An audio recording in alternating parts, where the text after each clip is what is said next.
I want you to look at my face, chat, and realize I'm never surprised anymore. Cute face. Thank Where'd you you. get it at the cute face store? Yeah, actually. Cool. I burn 3 fate points to kiss that face. Unless you can teleport. I burn 1 dread point to make twin trip while kissing the face. Oh no, I'm accidentally kissing your butt now. Oh. All right, let's see. You marble gargling down there? Yeah, Jesus Christ. I'm biting the bag. Be a little taint tickler?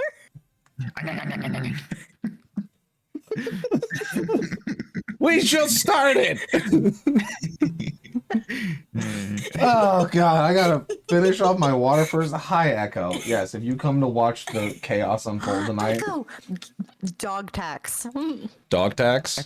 Echo. Dog tax. All right, fine. Then we'll do this thing. We'll use the bark cam for the dog tax. Bark cam, where'd you Show go? me the dog tag. Hello, bark cam. Hello. Look, there's Echo. Dog tax. Echo. I love Echo's a precious baby. Oh my goodness, look at that tail go. Look at that tail go. Look at that tail go. Oh my I goodness. just want to spank. I want to Look spank. at that loaf. Look at that loaf. And a perfectly toasted loaf. She is the perfectly toasted marshmallow. There you go. She is perfection. She has 3 brain cells and 2 stomachs. Whoa, gifted. Very, very gifted. Sorry, Echo. Watch your feeties. What are you? Why are you trying to go further into this? You can't. What? Do you want up? Do you want up? She wants Come on. to. Come on. Yes, she wants up. Come on. Come Yes. Yes. Hello, dear Zoe. Hold her. Hello. She is a little baby. She's baby Doge. Okay. She's so little. Yes, she's so small. Definitely. Echo, I need to. You're making it very hard to do. You need to hug her. Thank you. I'm trying to do my other job, You need Echo. to kiss. You must smooch. She Echo.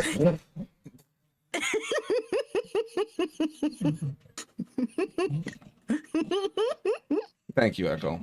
Thank you. Stop. Thank you, Echo. Yes. Yes. Snort, snort. Stop. Like the music seems so loud. All right, Echo. Echo, you're gonna need to get down. No, good all boy. right. Oh. Oh. I'm channeling the fate points through Echo. Oh yeah. Yeah. Is that what's happening? Yeah. Yep. Yeah, possessed Echo. She's just heavy The breathing. dread into point my is every ear. time her tongue successfully gets into your mouth. Mhm.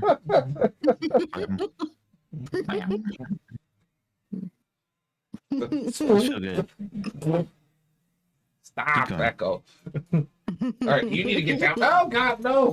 Stop. You'll never be free. Thank you, Echo. Is that all you required? You just need some attention. Yes. Snort, smart. Okay, very good. Glad we got that settled. All right. All right. First things first. The full hydrate.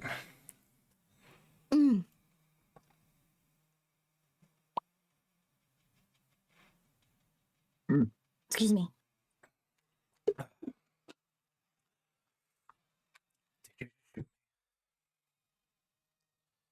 Maybe. Assassinated. I definitely the Dappa Boopa. All right. So,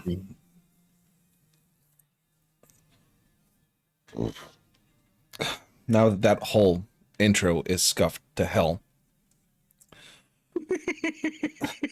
Echo, I really need you to move, hon. It's the Echo show today. Echo, you really need to move away from the chair. Go lay down on the bed. I have a mattress now. You can go lay on the bed. Go lay on the bed. Go. Don't. Ay, Faye. Wait, you have a mattress in your office now? No, my mom got me a mattress for my frame, so I wasn't sleeping on a bedroll like I've been for the past 3 weeks. Ah, gotcha. So I actually slept last night, which was really nice. Yay! All right. So let's talk about what happened last time.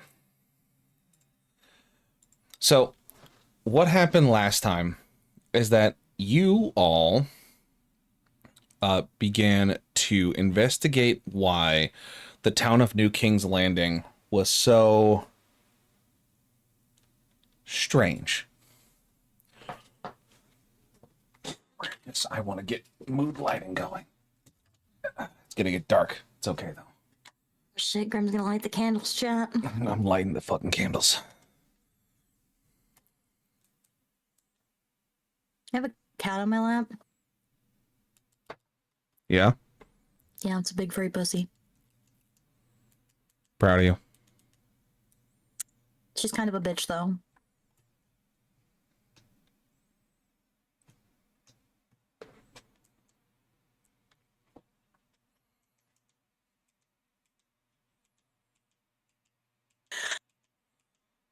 Where is the... There it is.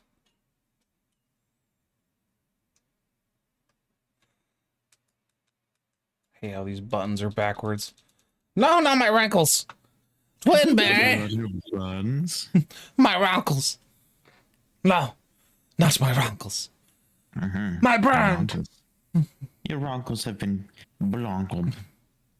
Runculent. Oh, of course, the stream tradition of... Sorry, Daddy. Anyway.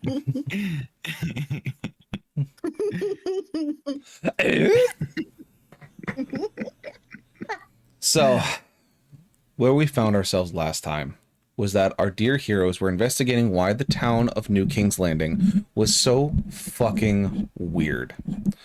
Why it had all of these strange laws, why the people seemed to take this medication, why it was necessary in the first place. Tempest, stop muting my microphone with your ass. After some deliberation and thought, they wound up going to the city hall to see if they could talk to the mayor, figure some things out after going and finding the very, very large graveyard to the north of New King's Landing. They had a number of heroes buried there, including ones that had originally traveled with with Tenebrae. As the night grew closer, they went down to City Hall. They talked to the receptionist, and then they went inside to finally speak with the mayor, who was willing to meet them and explain, to some extent or another, why everything was the way it was. The simple answer from him was that it was all for the greater good, in every sense of the word. The new laws, the reason that the joy was being made, the way that everything was set in such a way that it mattered. All because of the greater good.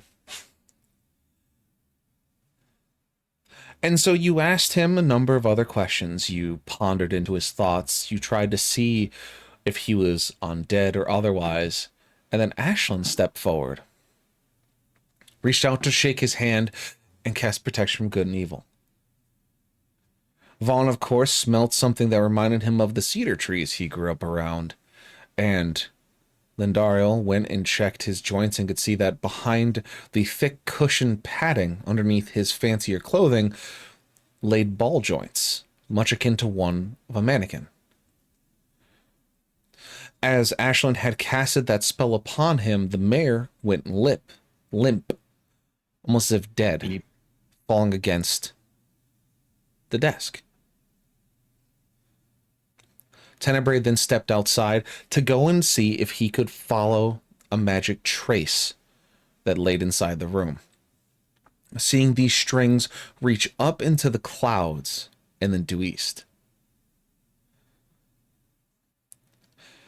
As he returned, he saw a flash of light coming from the hip of Ashlyn, mentioning it to her slightly before keeping it to himself, as the others kind of figured out what they could from the body of the mayor while he laid unconscious. And when Ashlyn dropped the concentration, it was not the mayor's voice that returned. It was the voice that was cold and calculating, sadistic. A voice belonging to a villain that they have been looking for but have never heard. But now he has shown himself to some extent or another, as he simply said, "I don't like you playing with my things. See, you always tend to break them. It makes my life slightly harder to do.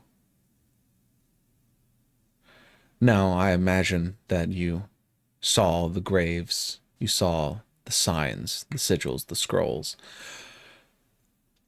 and you beat my first monster I sent to you. He had taken out a number of heroes, and there were always more. But you seem different, better, more exciting. And it just could not stand up to you.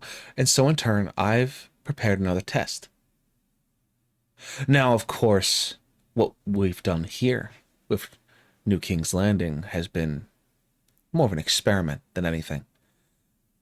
But you deserve my full attention. And so in turn, you will get it. As you know, I am your biggest fan." As the last words echoed, the mayor returned, his voice coming back through as Ashlyn dismissed the four of you out of the room, going back towards the tavern to go and try and rest. And now we start at the next morning, as bells begin to sound throughout the town. And not the sound of bells of waking or passing, but bells of panic, of warning, of danger. As a thunderous crash of impact against buildings sounds throughout the district. As the three of you wake up, you see that Ashlyn is already gone. For how long, it is unclear. Surely these things aren't related.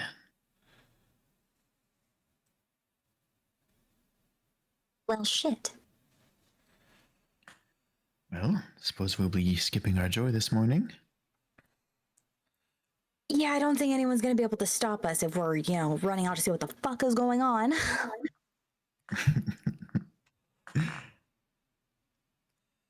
And you would be right. Could have used breakfast first, but let's go.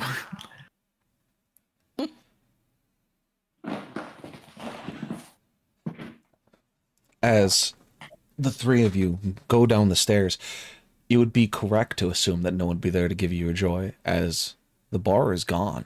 Well, not gone, it's empty. Desolate. No one seems to be here at this moment. No barkeep, no patrons, no barmaids, no interesting individuals of note. It is deserted, empty.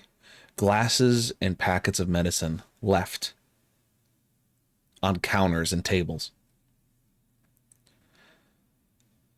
The doors and windows are open, the shutters closed, as whatever it is has scared these individuals off with a great pace, and for good reason.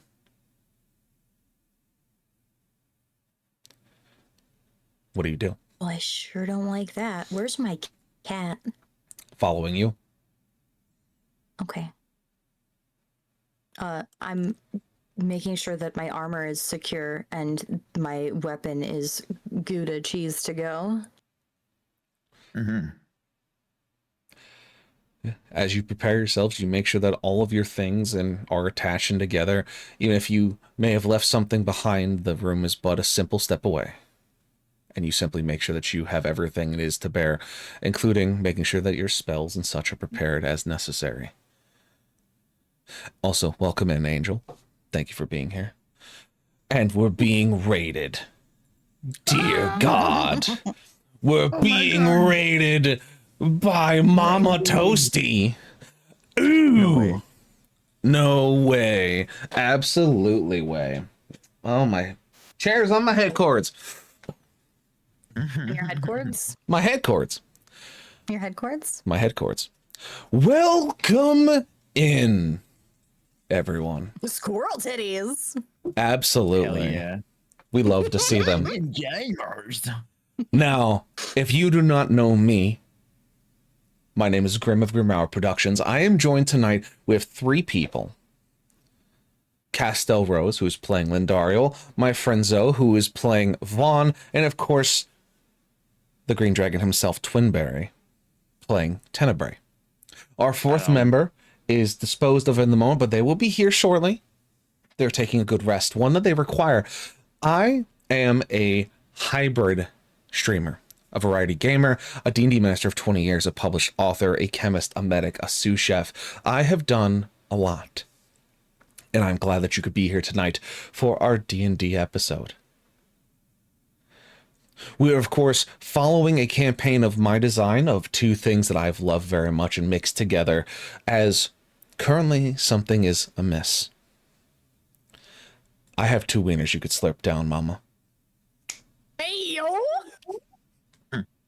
You got a hemipene? No. Send me him a dimping. Anyway. Thank you all for being here. If you have to raid and run, that's perfectly acceptable, as I know post-stream care is extremely necessary. And on top of that, Yeah, no, Mom has to stay. I would love for you to stay and be a part of the story. I know that our party members would love to see you stay as well. But we understand. Stay. We understand. Better stay, Mama. But we understand if you need to step away for whatever reason. But of course, you're always welcome back. Make sure you drop a follow and make sure you don't miss any of the streams, including Saturdays where we do art streams and co-op comfy things, such as possibly starting up again the Making a Monster art campaign. And then, of course, there's Monday Night Mayhem with Cass. And we'll see in the future if anything else pops up that could be fun for us to do. And I'll keep that in my back pocket. But for now, we're here in episode 9 of There and Be Monsters. And right now, the party is investigating the emptiness of the tavern they were sleeping in. The bells of warning they could hear outside, and the crashing that rumbled the ground. So, now that the raid is done and the goblins are settled, the shiny things put in place for them to pay attention, where and what do you do? The tavern windows unobscured. The shutters Or are they- closed. Okay. The door is open. Are the shutters locked? Like, could I open the shutters to look outside? You'd have to go outside to open the shutters. Oh, Bullshit ass shutters. me. Can I beat the shutters open from the inside? I mean, you could open the window and push the shutters if you want. Yeah. That's what I Okay, want to do. you do that. Yeah. You walk up to the ground level window next to the door that's already open. You open the window and you push open the shutters. And now you can see outside. Oh, I thank want to goodness. like peer out. I want to like peer out, like not like this is why I didn't want to go at the fucking door. I wanted to peer out like behind cover. So you crouch down now next to the open window and the pushed open shutters. next to the open door, peering out from cover. And you see an empty street. Welcome back, Mama. Did you find the wieners you were looking for?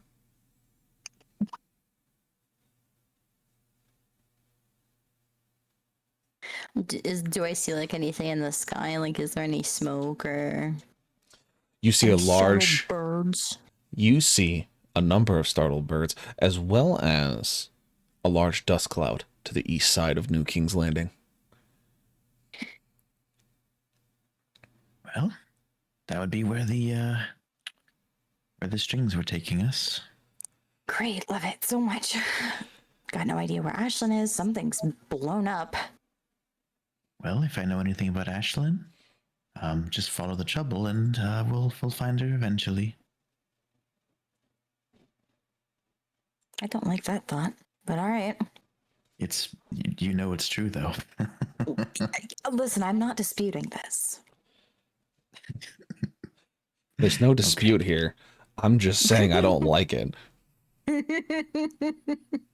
I'm not arguing about the facts. I'm saying I do not like them. Well, should we make our way there? Yeah, looks like we probably should. Although, before we do that, do you mind if we quickly check at the apothecary? I would like to check on some friends that I made the other day. Yeah, to see we can if, make our way if over they're there. here.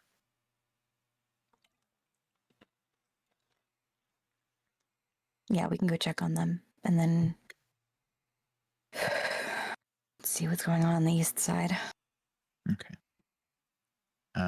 So when they go out, Tenebrae is going to get on his cute little broomstick, and he's gonna fly up for a vantage point just to see if there's anything else going on the streets. Before we like go around a corner and then we get attacked by 20 guys or something like that. You see that there isn't a whole lot of commotion on the streets. If there was any, it seems that they've either run to shelter or run to the west side of the city. But anywhere from you to the east seems to be relatively deserted. But you can see that large dust cloud. You see how far it is away from you, and that it is near the eastern wall that now has a large hole in it. Does it seem to be like approaching this way?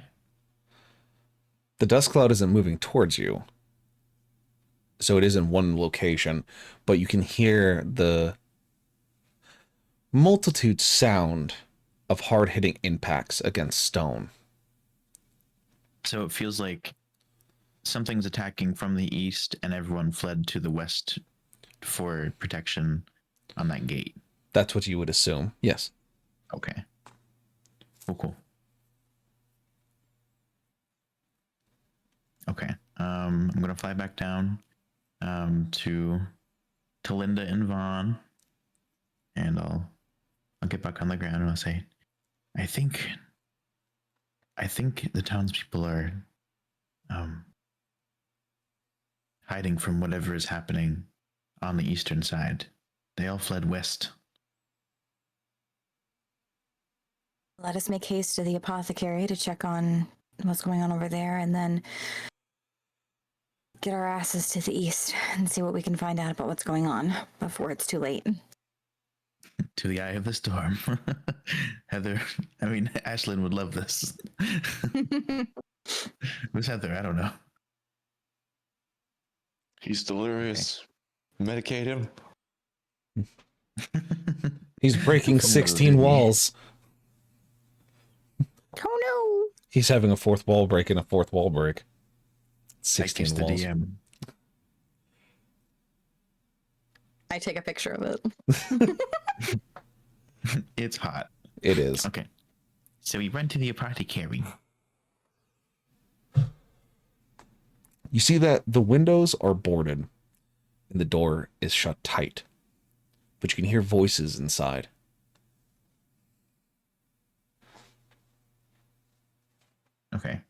I'm gonna like go up to the door and I'm gonna pound on it.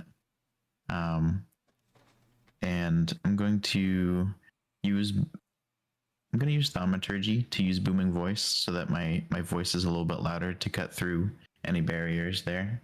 All right. I'm gonna say, Theragood, are you in there? Are you safe? It's Tenebrae. Well, it seems you'll get the answer in 3 minutes as a quick ad break rolls just to give us another hour of uninterrupted work.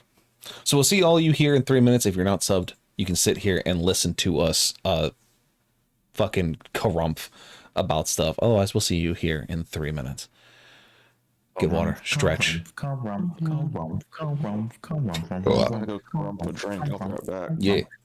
Yeah. Carumph a drink. Carumph. Numma numma numma numma numma numma numma numma numma numma numma numma. Blim blim blim blim. Ah. Meow. Fucking what? Meow. Yeah.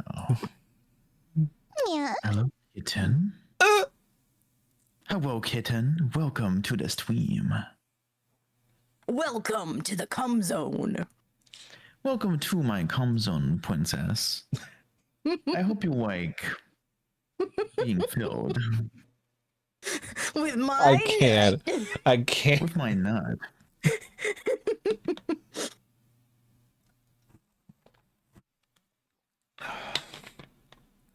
Absolutely ridiculous.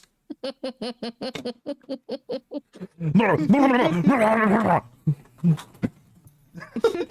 got scared. I'm sorry. Oh, a rabid animal. I'm sorry, my headphones didn't stay on my head too well, and you were Put sitting you underneath the down. chair. Yeah, I think he's rabid. I Put him in am. a cage, I'm probably right. princess. Put him in a cage, princess. Here, bite down on this, baby boy. I hate this. A tested cage, and only I have the key. Oh, I wasn't aware we were putting the cage on his dick. I'm very concerned. It's a big cage. Ah, lots of room. Gotcha. Yeah. Plenty of room for activities.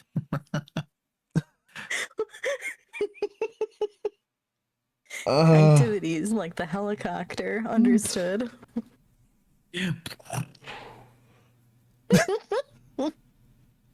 Helicopter, helicopter.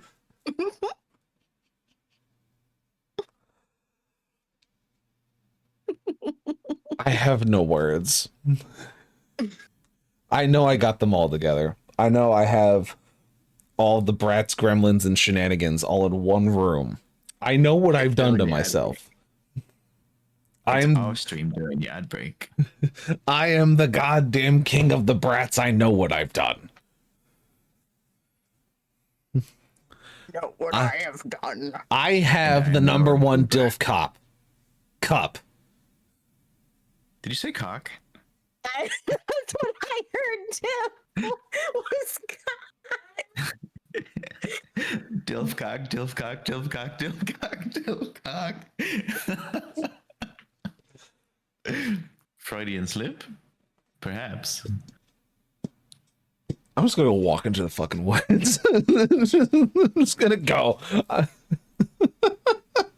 think Wim's thinking about dilf cock. Yeah, my own, apparently. What are the literal first two words I come back to when I put my head? God damn it! It happened to you too. Oh god, it's spreading. It's infecting everyone. I quit. That's what I'm saying. Dilf cock. Welcome back from ad jail, everybody.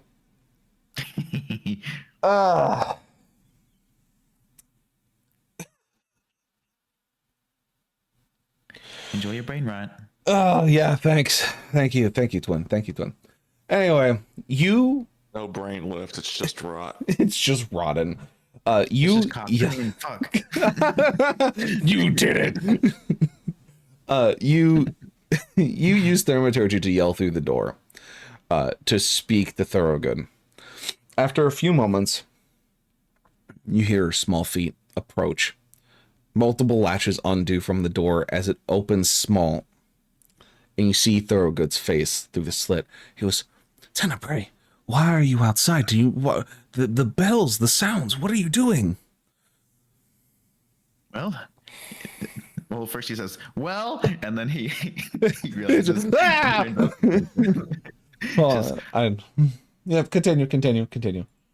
Well, I wanted to make sure you were okay. First of all, I know very few people in this city, but second of all, is this a regular occurrence? What is happening? What is that cloud? What? As he's like holding his ears and he's like kind of cupping them as he's just like squinting at you as you mildly deafened him. Fuck. He tilts his head to the side and points at the cloud. Oh, you mean the dust cloud? That's not normal. That's why we're in here. What is it? We don't know. The bells. The bells. Okay. And he looks at you and he rubs his ears for a second. He goes, now that cursed ringing's returned. The bells, Tenebrae, those are warning bells. That's what could be anything. Yes, we don't know what it is. All the bells tell us is that we need to not be outside. Okay, stay safe. And then he starts just going towards the east again. Very good, Tenebrae. Have fun doing whatever the fuck it is, as he just closes the door and just latches it tight. Well, that was not helpful in the slightest. Gotta love it. All right. We need to go east. Yes. We must west. We must west. As you continue going east, you see that the same story goes for most of the houses you pass. You can see eyes peeking out from behind shutters or blinds or cracks in doors as they're watching the three of you run down the street towards whatever's making that god-awful racket. And it just seems to get louder as you approach. Not quite sure what exactly it is, the origin of it or otherwise. You see a few guards have been pulled back. In the middle of the street, an aid station has been set up. As some of these guards look like they've been through one hell of a fight with whatever this thing is. Some of them are missing limbs that are being slowly closed by apothecaries and mages. Others have received massive bludgeoning wounds to their chests and head, laying down on beds as other miracle workers begin trying to fix what is broken. Some of them are simply screaming from the pain. Others are trying to help their friends who have been hit by whatever this may be. One of them even seems to be holding his eyes, as you can see that the flesh has almost melted away from his face. Whatever this creature is not something to be taken lightly. They see the three of you run up, and one of them stops you and goes, "Where are you going? Why are you out on the street?" Because we can fight. Yeah, that's what we thought. And then we got 30 guys in the field tent. And Lord knows how many more out there that are just going to get slaughtered. We don't know how many didn't come back. And the three of you think you're going to make a difference. What is out there? A monster of some kind. I don't know what to even call it. It's just breaking through everything we throw at it. It's spitting acid. It's bludgeoning folks to death. It's cutting through armor like it's made of butter. If I knew what it was, I'd give you a name besides just a grotesque creature out of a fucking nightmare. Well, at the very least, we are hunters, and we need to learn about it. If we don't stand a chance against it. Then by all means, go ahead and try and see what you can find. Won't tell you no, just asking you why. But if you think you can handle it, then by all means, go forth. May the gods smile upon something of what you do.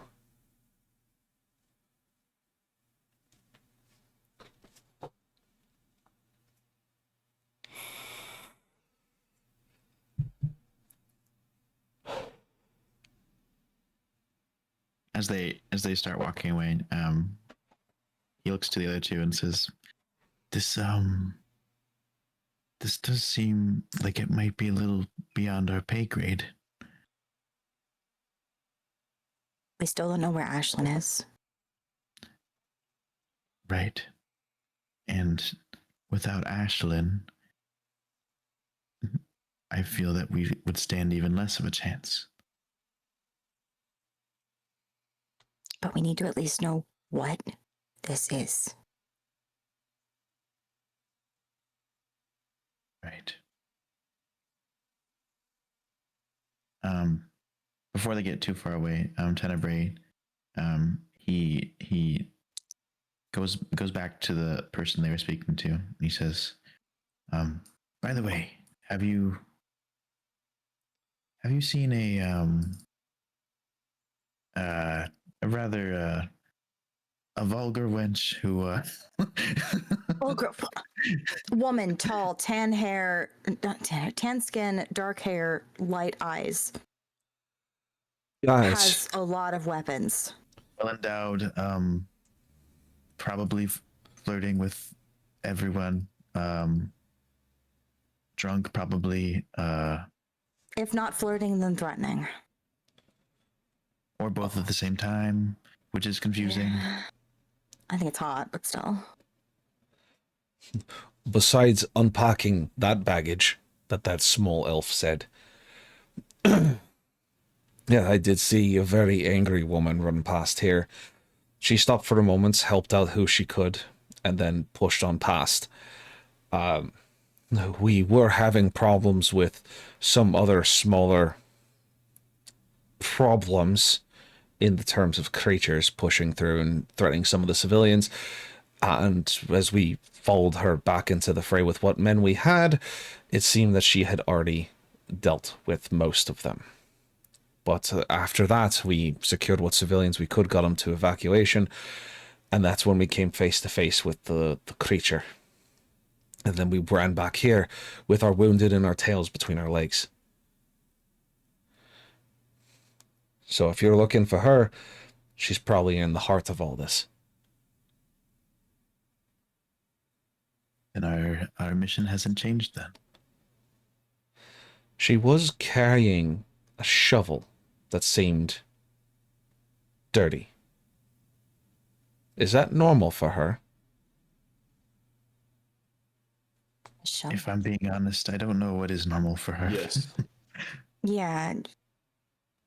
I mean, a shovel sounds weird, but so does most of the things that she does. Alright. Well, she's further down that way, if you're following her so kindly. It's, that's just over yonder. Thank you.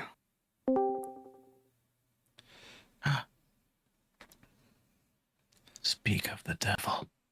Hey, gorgeous. Hello. Were your ears ringing? Eh. Hello. I am pulling up something because I need to see it. I need to see it. Because I actually need to need... shoot you a message real quick, Grim. Alright. Oh, my back just made Rice crispy. Mm. Let's make some treats out of that. Out of my spinal column. My Spinal spinal. Krispies. My spinal column Rice Krispies.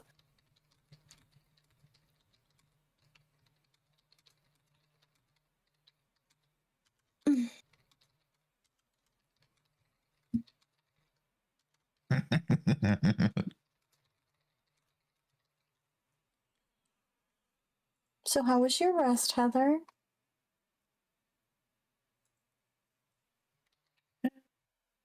Heather, Heather, and Heather.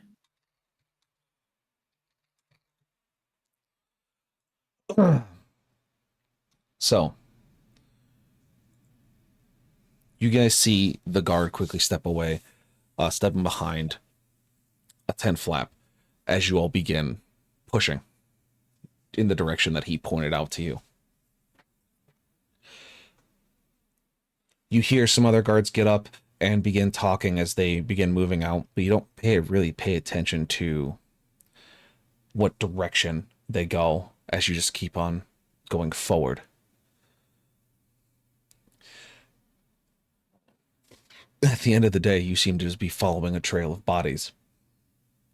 As the sounds of fighting and combat become stronger, louder, you see that across the bodies are a number of guards that have been left. You also see that there are a number of smaller individuals there. They look odd for the most part. Almost like strange, grotesque goblins, but not the same that you've seen before or dealt with before. They seem almost rotund, as if a ball with legs. And a lot of these individuals lay slain along the wayside. And you keep on going forward, following the trails of blood and carnage, until you see Ashlyn. You see that she's standing in what looks to be a town square, or one of them, a small area where the buildings have been cleared out a little bit and left a lot of walking room, gathering, maybe marketplace. It's hard to say with everything torn down or broken. You see that she is surrounded by these imp-like creatures, her weapons glinting in the sunlight, as she turns to face you, as the three of you approach. The sound of thumping and heavy thuds still echoing in the distance.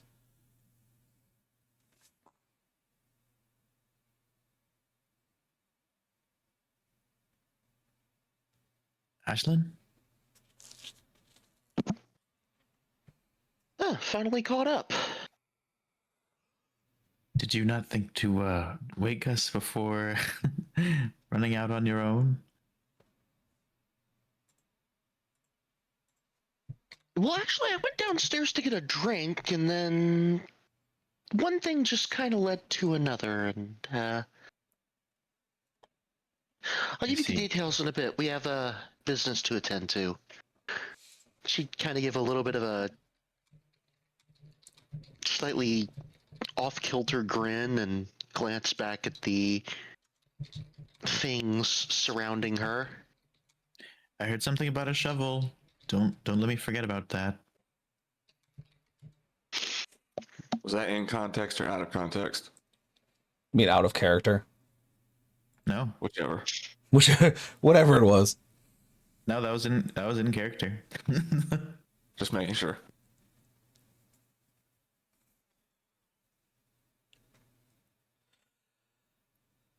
Ashlyn, as you greet the party as they approach, the thumping gets louder.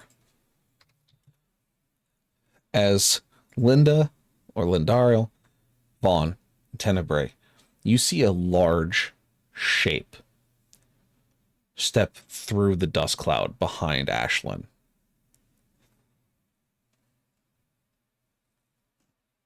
Oh, what now?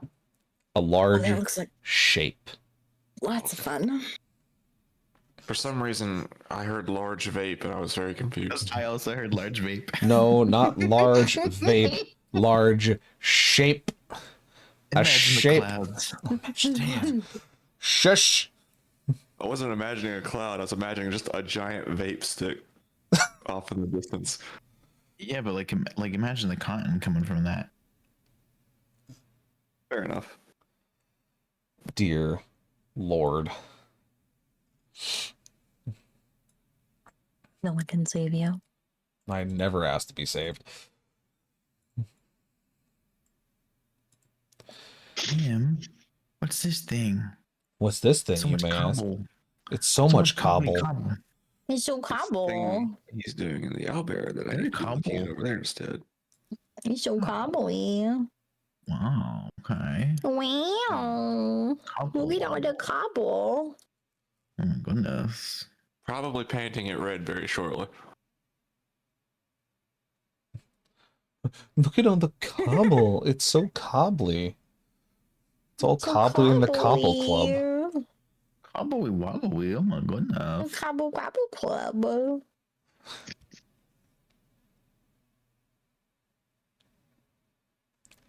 I'd like to be excused from whatever the hell is happening here. Oh my god. Edward. Jeez. Alright, so that is gargantuan. Oh. Fighting Grim. Grim the many-faced. Wood. That's a lot of eyeballs. A lot of holes. Oh, Yeah, that is a lot dear of God. holes. A lot of holes to dump my nut in. The hole is away. Damn it, Kaz.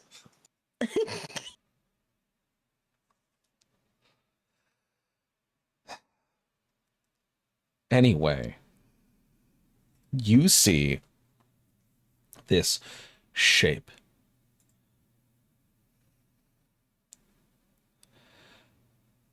Something This shit.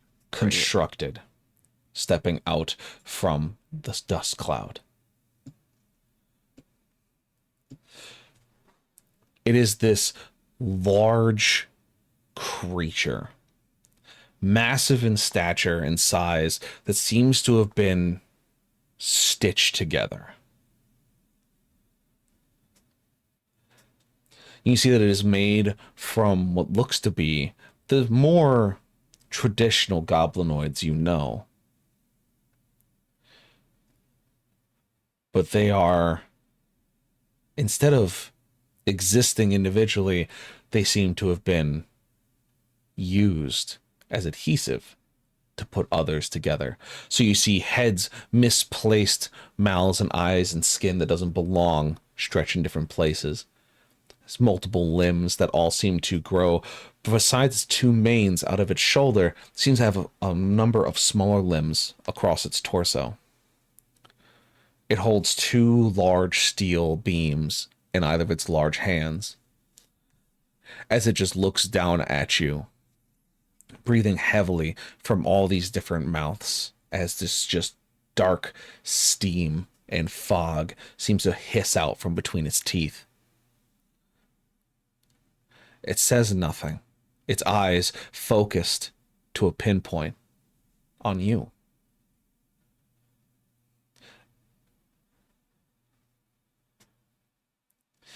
And that's when you hear a voice echo across the din of the chaos as everything seems to go to a standstill. I told you there was going to be another test. You destroyed my first creature so well, I decided to bring you another.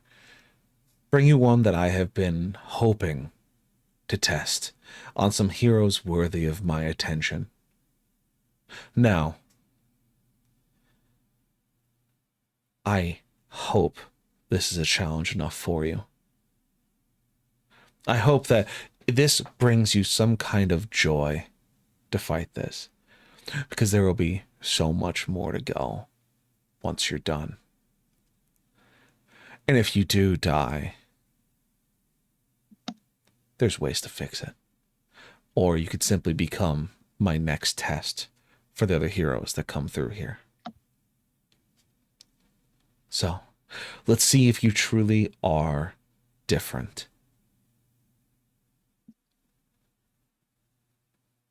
Shall we?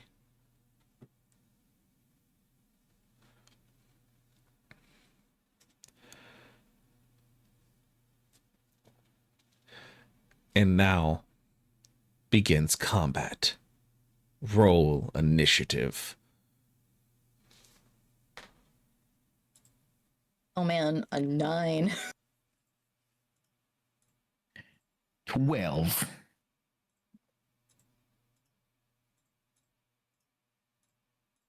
Okay, so that's a D20, right? Yep. Yep. Fucking still having to do everything manual. Sorry. 18. Here. Roll. 21. Nice. 21. 21. Yeah, do I know one? 21. I said a 21.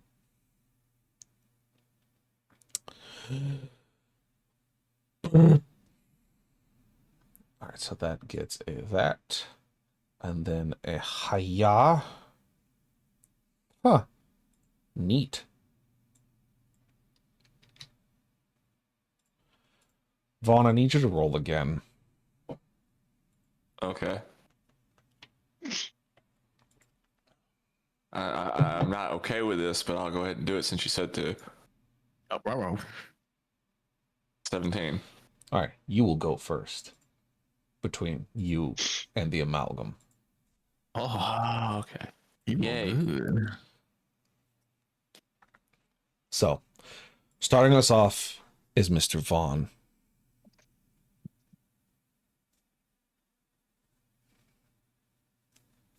I thought Heather rolled an 18. Vaughn got a 21. The Oh, troll okay. got a 21 and then got dropped to a 20 because he failed the steal the initiative. Ashley has an 18, Tenebrae has a 12, and first. Lindario has a 9.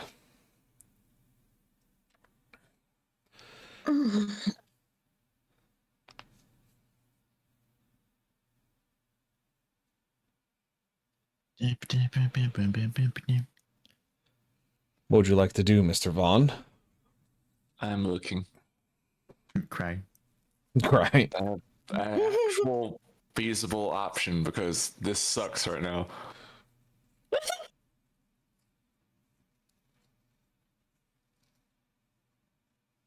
Uh,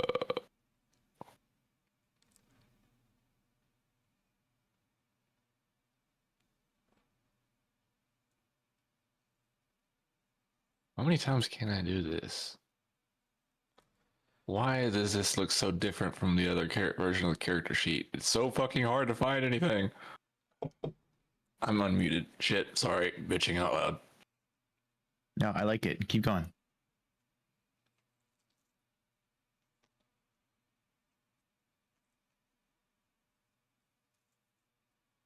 Okay, I need to figure out how far I am from this thing. Where's the measure? There we go. Shit. Okay, I'm going to move forward 10 feet. Wait. How do I do it by feet? You showed us last time and I don't remember. Click the measure tool you were just on and click the person Yes. up top. The movement thingy. Is 5, 10. There we go. Thank you. Wait, why is it so, oh, wait. I can do it from his border, right? I don't have to do it Yeah. from his center. Yeah, it's from his edge. Nice. He is very edgy. Yes, he is. Mhm.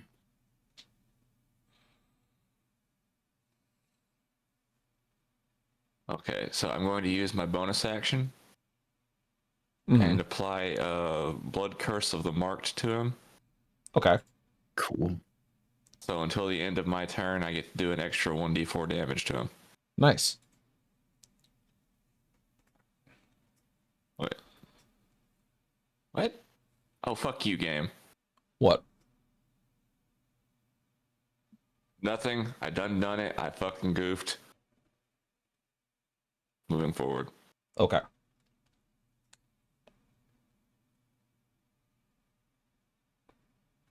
So is it I'm the going end of to your shoot turn? him. You're gonna shoot him. Okay, cool. Shoot. Yeah. Roll. I'm trying to find the thing on here that says that I can shoot things. Give me a second. There's what I'm looking for. +8. Hey. 20. That's I a hit. rolled a 21 to hit. That Oh, is it a hit. shows? Yeah, I can see it. Sorry, I'm not seeing it. There we go. Okay. 1d8 +4. +4. 1d8. 11. You got Shit, I did it again. 11. I did not get to add the other 1d4 because I didn't read the fine print and was supposed to have activated my Crimson Right first, so I wasted a thing. Anyways, that's all I got. All right. That brings us to the amalgam, who simply looks at one of you.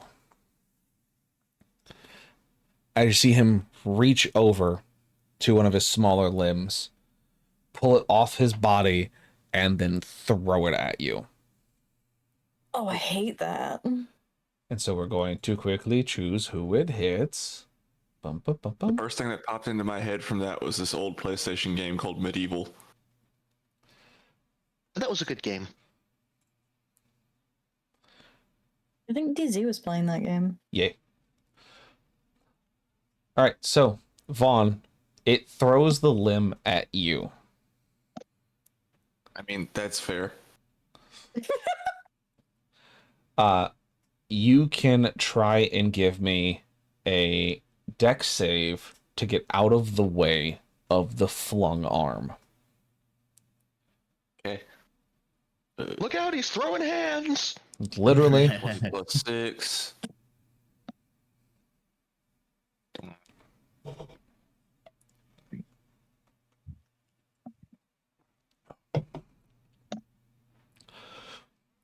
You go to step out of the way as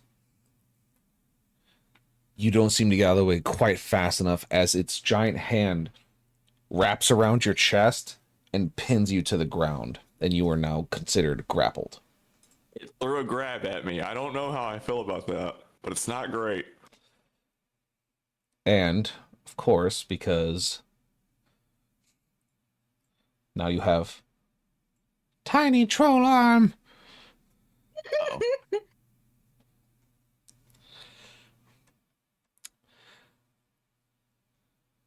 And it is going to... yes. It's going to move its 60 feet that it can. Oh, I hate that.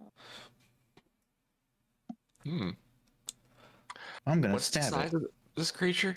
Gargantuan. Okay. Oh, okay. You're going to stab it in the toe. Good luck with that.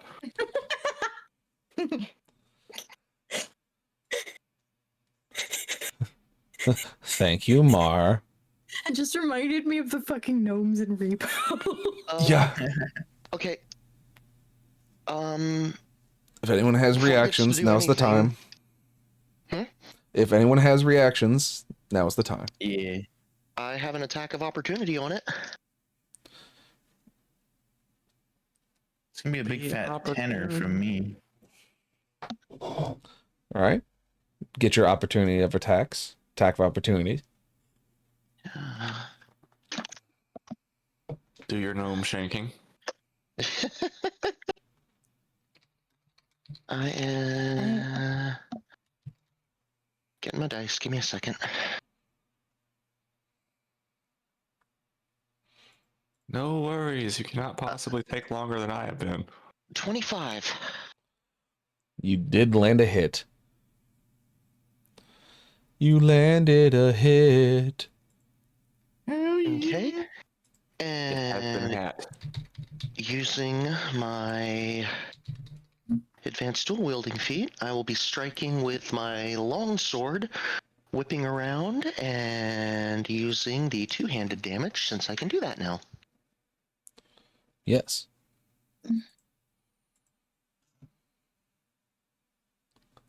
She's putting both hands on you. Touch hands. 11. Second one does not hit. Oh, no, that was the damage for the Oh, attack. very good. Yes. We tied.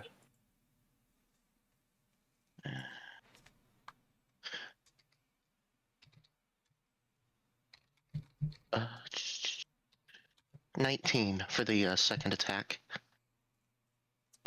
That is a hit. Okay. And that one will be 1d8 and 5. I have to say, I'm loving all of these hits we're getting. I'm hoping now that his health pool is not just absolutely fucking massive, which it probably is given his size. That's a 10. And question for you, DM. Shoot. Once on each of your turns, when you hit a creature with at least 2 weapons attacks, you can make another with either weapon against that creature as part of the same attack. As part of the advanced dual wielding feat, does that account for attacks of opportunity or only for full turns? Did you hit it with your main hand and your offhand? Yep. Then it triggers. Okay. Then I get one more attack. Hi, Mar. We love yous dues. And now that I remember it, I'm going to Green Flame Blade. What? I don't know if you can do that on an op attack, can you? Well, it has to be.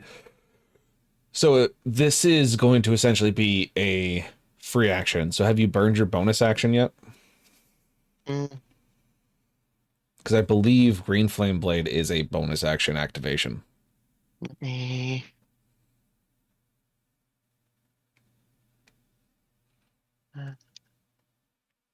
Negative. It is a one action attack. Yep. So it is. That doesn't seem right.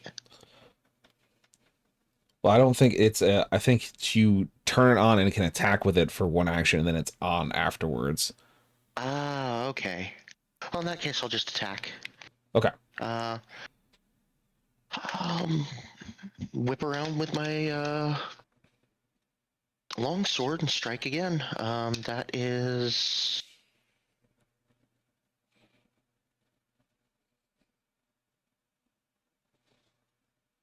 17. That's a hit. Okay. It's doing her best impersonation of a blender over here. Yup. Yo, max roll 14 damage. Nice. Very good. Activates blender mode. She is now Blender Knight. Yes. Blender Knight. You'd love to see it. All right. Tenebrae, what reactions did you have? Oh, it was a 10 to hit. Ah, very good. All right. So, as the troll gets its leg cut real goodly by Ashlyn, it is going to try and roll to hit. Once I get it to actually do what I want. Do what I want. Stop being cringe. No, you. There you go. No, you, actually. Thanks. So, at this point in time, it is going to throw hands. It is going to first attempt to attack Ashlyn for the debauchery. Oh, and fuck. it gets a 21. Beat me by 1. Its second attack. Wow, roll double 18s on disadvantage. Damn, you hate to see it. So that one is going to be a 29.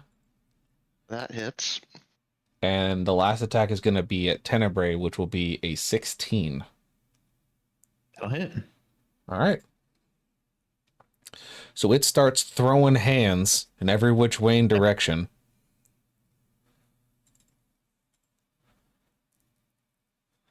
All right, so da da da da da da numbers. Tenebrae, you will take 16, and Ashlyn, you will take 12. Okay. All Big right. slap. Big slap. All right, and that was its attacks. And then it had bonus action, and it moved, and cool. So that brings us to Ashlyn. It's your full turn now. I commence blender mode. I Kick its will ass. cast Green Flame Blade, Yeah. and my main hand attack.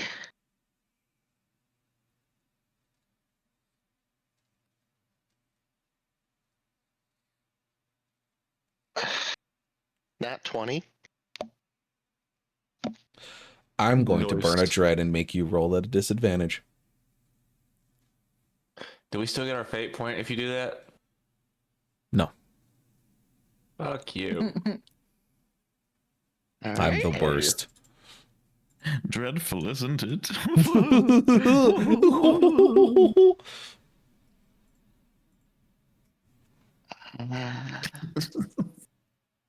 Putting this down in my book of Get Him Back in Helldivers later.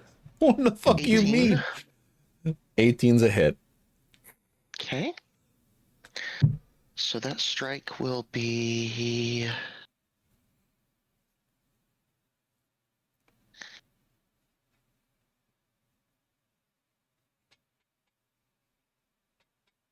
Okay. 12, 13, and...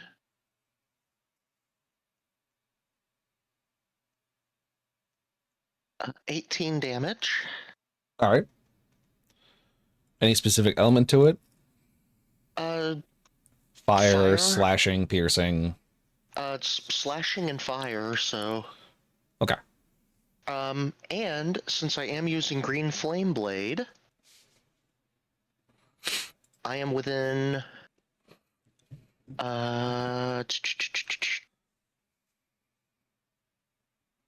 within 5 feet of the arm that is grappling Vaughn. I will do... hang on here.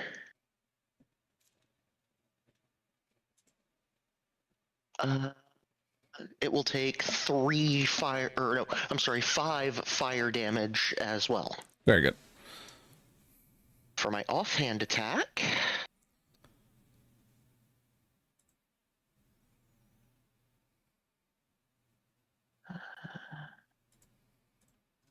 16.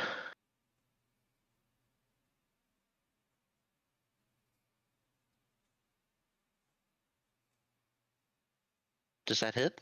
Yes. No, actually, no, hold on. Wait, let me double check. No, it does not. Okay. Swing and a whiff. All right. Is that all she wrote for you? I'm going to move just a touch. Okay.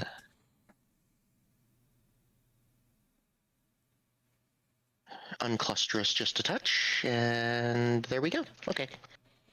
Tenebrae, what sayest thou?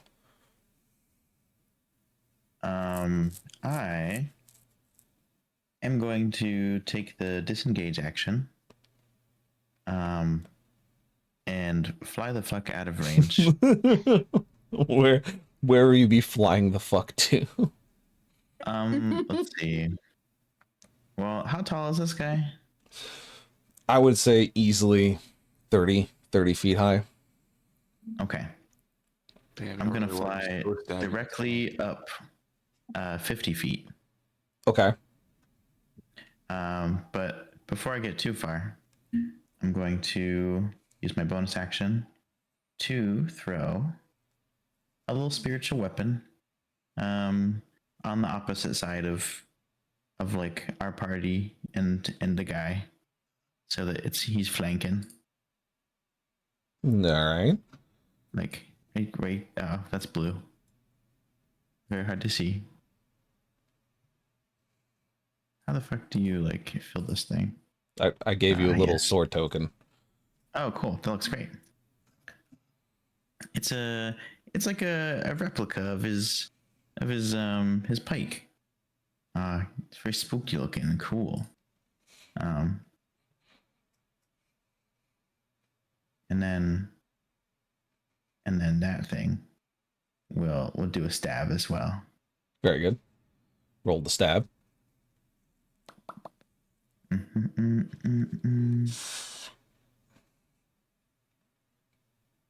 That's a natural 1 for a stabby wabby. Oh, thank God. I need that dread back. There you go. Thankies. Yeah, and you miss, unfortunately. Stabs into the ground. We'll clock it up to being distracted while driving. Don't cast and drive, everybody. Mm-hmm. Okay, All so right. he rockets up to a higher vantage point, and like looks down to the others. That's it. All right. Brings us to Lindario. What saith thou? Berber's turn. It's Berber's turn. It's Berbert. Berber's turn. It's Berber time. It's Berber time. It's Berber time. Okay, Hell yeah. so So. baby. Please don't guiding bolt me again. Give him the Boltosi. Wait, what do you mean again? You hit him already with a guiding bolt when you crit failed that one time, remember? Yeah, you hit me. Oh, that wasn't a back of the dream. head and knocked me face down. I remember that dream vividly. I don't. Moonshine. Fair. All right.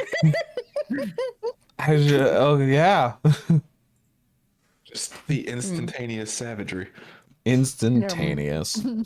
Baby started blasting. Baby's Baby gonna started cast blasting. guiding bolts at level 2. Yeah. This is a 24. Yes. Yeah, baby. Baby's doing baby job. Roll Baby damage. do damage. 21 damage. There you go. 21 dabblage. Big lamblage. Damblage. And baby is also going to spiritual weapon. Okay. Yeah, baby. Yeah. Surround him. I'm going to give you the axe, Cass. So there you go. Hell cool. yeah. Put it where you want. Baby love. Oh god, how do I move the axe? You click it. Click with your other finger. I could tell exactly what finger you were using because you're doing the little fucking laser pointer. Leave my laser finger alone. No. The axe do a swang. Roll the swang. 21. Nice. That's a hit. Yeah. Swang dabblage. 11. It's damage. So bad for your amalgamation thing. Damage. Oh, he'll be good fine. action economy. You love it. He'll be fine. It's also funny you think he's the only creature on the board. Speaking of which, it just occurred to me that in the course of all this excitement, we never checked to see whether or not Lindario's cat was still with us. He said my cat was following me. Yep. I checked where my cat was. Just assume we have constant eyes on the cat from Lindaro. Linda, are you done with your turn? Yes. All right, Vaughn, you are still currently pinned by the limb that was thrown at you. Speaking of which, what do I need to fucking roll to correct this? You need to roll a escape check, which I believe is going to be either athletics or acrobatics, whichever one you wish to use. Acrobatics. Cool, do it. No, don't click that. Stop that. No, click that. If I click that, then Owlbear goes away. Yeah, Click don't it real good. click it. Oh, Click don't it click real that good. then. I don't want to talk about it. All right. Guiding bolt. Oh, never mind. That guiding bolt would have been used on the spiritual weapon, huh? Yes. Oh, I forgot. We rolled a crit with the spiritual weapon then. I could have. What am I allowed to do while I'm grappled? So, because the grapple is not over, you are currently restrained as well, which I'm just going to double check, make sure that isn't changed. It's basically just grapple shit. Okay. So, your move speed is 0 and can increase, so you can't get bonuses. Attacks against you have advantage, and your attack rolls have disadvantage. And you have But disadvantage I can try on to stab dex this save. thing. You can try to stab it. It will just be very difficult. But because it is the start of your turn, go ahead. If you're going to try and stab it, go ahead and roll for me. Because you take damage from the hand. You'll take 12. What the shit? Well, that's not fun. Okay. So I have 20 hit points left. I need to write that down somewhere because I can't hear. Remember, you did start this with full hit points. Just a reminder. I know. Okay. That was more for everybody, not just you. But to make sure everyone was on the same page. Speaking of same pages, where the fuck did I put Google Docs on this laptop? Ate it. Stop No, eating I Google pressed Docs. something else and it went away. Come back. I swallowed it. Stop doing that. Yes, quit eating my shit. No. I don't know if I could sign into Gmail, I wouldn't be having this fucking problem, you stupid piece of... I need help keeping track of my health, please. That's fine. What we could do is this. We'll add you to the grimoire. We'll add you to the grimoire. Add you to the grimoire. And add you to the grimoire. And I'm what still we'll trying do- my best to get this situation resolved, but I have not heard back from my sister, so I can't get my fucking account back yet. Sorry. And then what we can do is we can have your life bar be shown, which should be... There we go. Boop. Lindara, what's your Thanks. match hit points? My max hit points is 31. Very good. We almost had matching hit points. Except for, the part where I just got, apparently fucking choked on the ground. Tenebrae, what is your max hit points? 31. All right, and what are you currently at? 15. Thank you. Ashlyn, same question.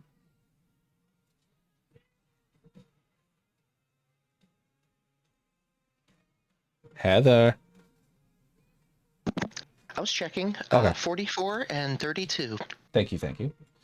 So now, I will be able to modify y'all's damage, and you'll be able to see each other's max hitty points. Just for, sake of keeping things easy. And that'll also help Zoe. Thank you. Big preach. We'll have the Did ring that there. escape attempt to use action or bonus action or anything? Yes. It used your action. Oh, then I got nothing.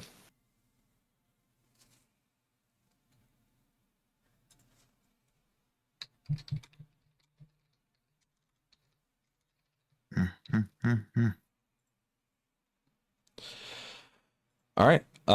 So your passing turn. Not so much passing as in I have nothing left that I can do since I don't have an action. Okay. All right. So then it goes to the troll amalgam. You see some of the cuts on his body begin to close. God damn it. Question. Yes. I thought fire damage stopped trolls regeneration. Not amalgams.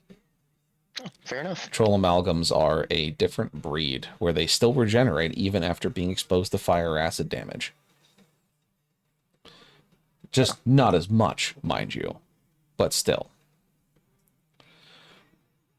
Thanks, we hate it. Thanks for this monstergram. I hate it. You're welcome. So Tenebrae.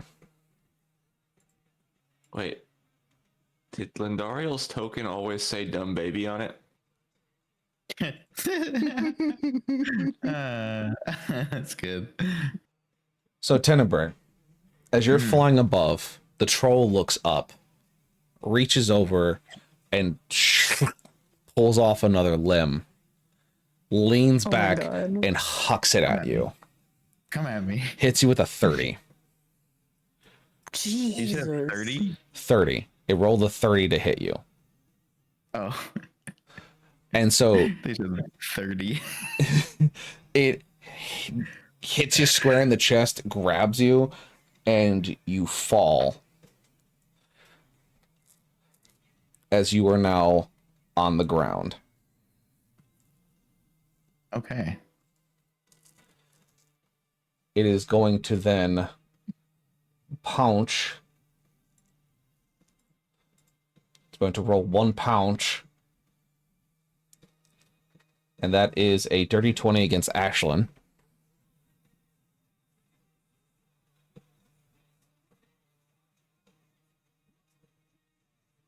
Hit. Hit, okay. That is a 17 against Lindariel. Miss. And then a 18 against Lindariel. Hits. Very good.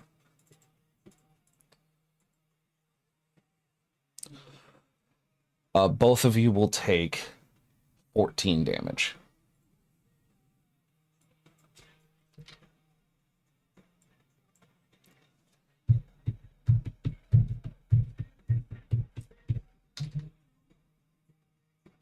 No, let me edit the numbers, you turd burglar. There it is.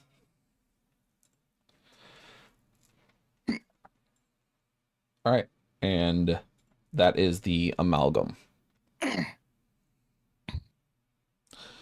Tenebrae, for all intents and purposes, you are now grappled on the ground. Okay. Let me just make sure. Real quick. I need to put another one of these on. Where did it go?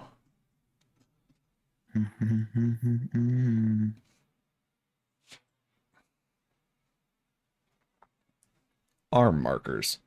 Fun. Okay.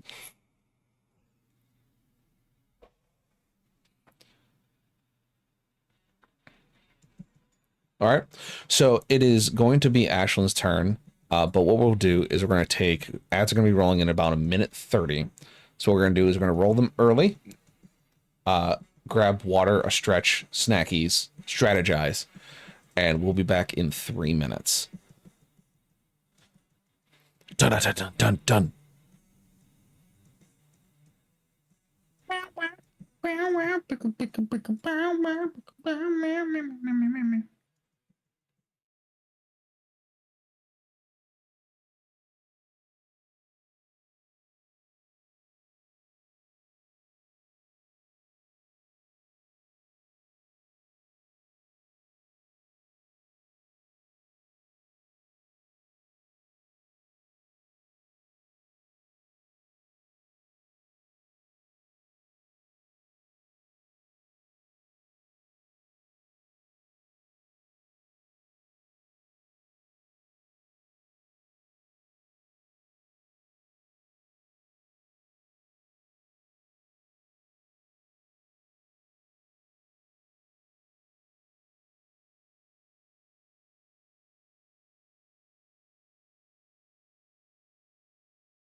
Everyone's happy about correct bladder function.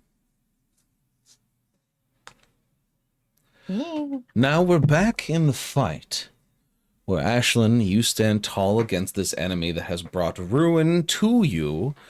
What do you do?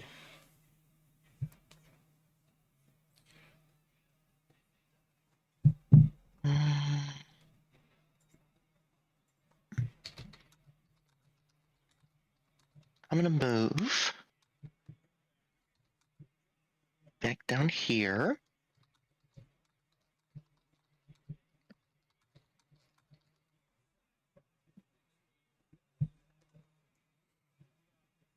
I am going to lead off with an attack against the arm grappling Vaughn. I'm going to I'm going to use Green Flame Blade because of course I am. And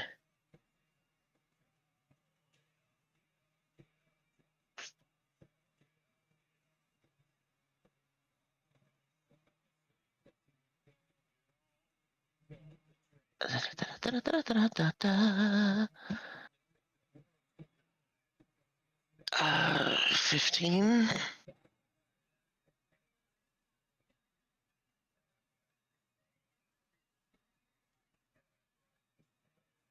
Okay. Yes. You got a 22? No, does a 15 hit? No. The little arms? Yes. Okay. I guess, you know what? Fuck the dumb shit.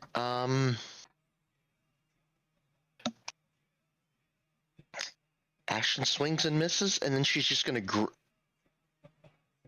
close her eyes, grumble. I really wish I didn't have to show this soon. And she'll take her coiled whip from her hip, raise it up, and crack it one solid time in the direction of that same creature arm. Yes. And I am going to use Memories of the Divine. Okay.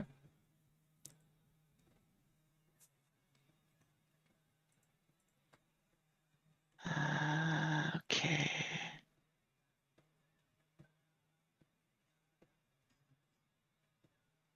$22. That's a hit. I'm casting Guiding Bolt. Okay. And what is the damage on that? I have no fucking clue.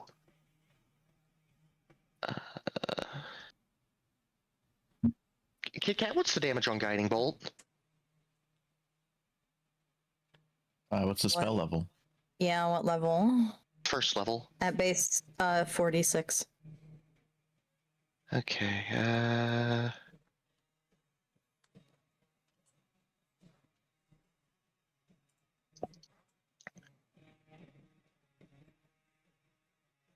22. Dope. Hmm? Dope. 22 damage. 22 damage. All right. The hand arm is still attached to Vaughn. It is significantly singed. Okay. I'm going to burn both Second Wind and Action Surge.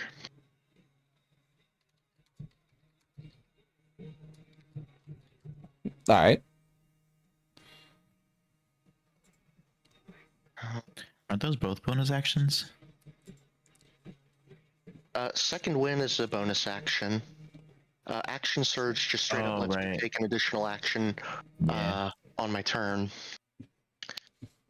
So for that, I get 13 hit points back.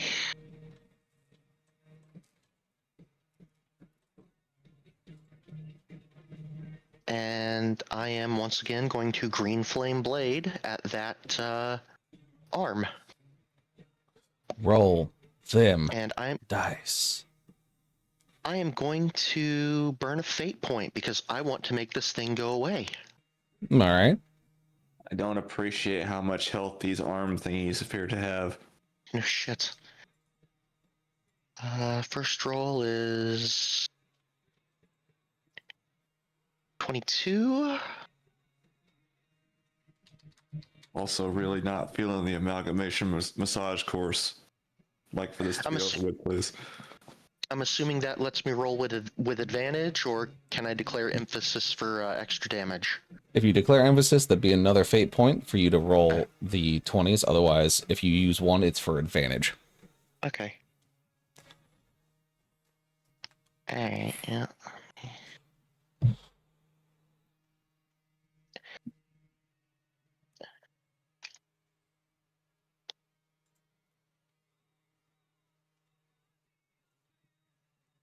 Yeah, I just got the 22 to hit. All right. That's a hit. Okay.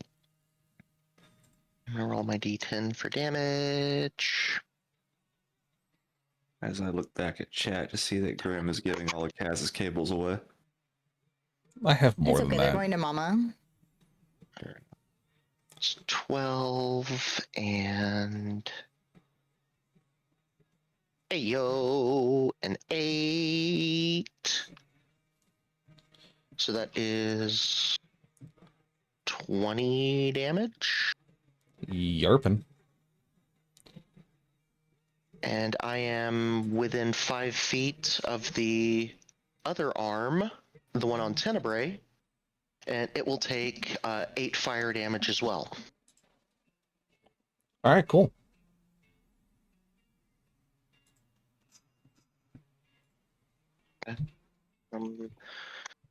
Offhand? Do I get my offhand attack this round again as well?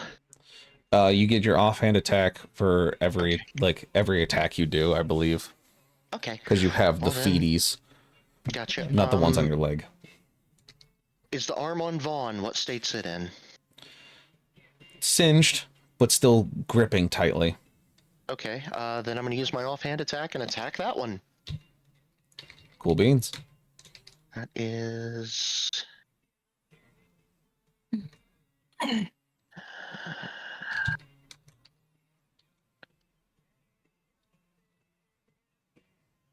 $19. That's a hit. Okay. And we'll do the all sorts of fun.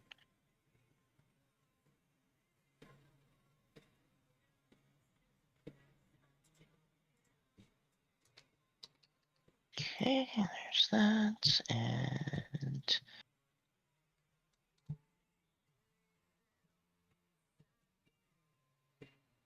There you go.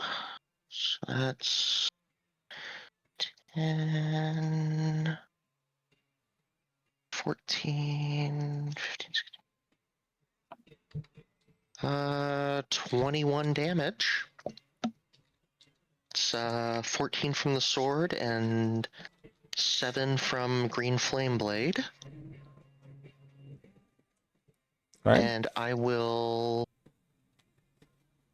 spark that additional 7 damage to the big troll to hopefully at least slow down some of its regenerative bullshit.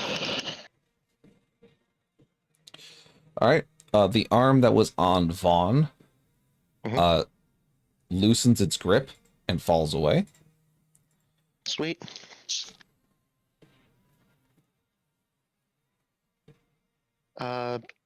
End of turn with a shout of focus on the small arm, Lindariel.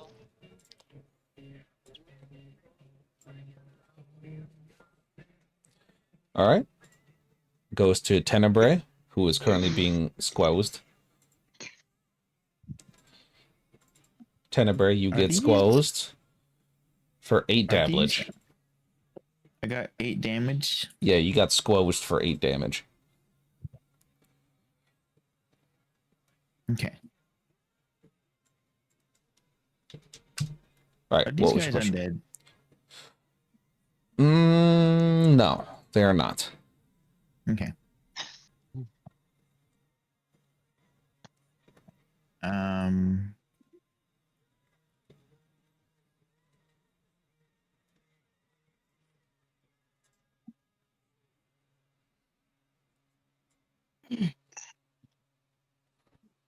I'm going to. My eyes are going to light up. Mm-hmm. A nice, brilliant purple color, Yes. and I'm going to shout, "Drop!" Um, to the hand, Okay. casting command. All right. What save is that? That's a wisdom save. A wisdom save.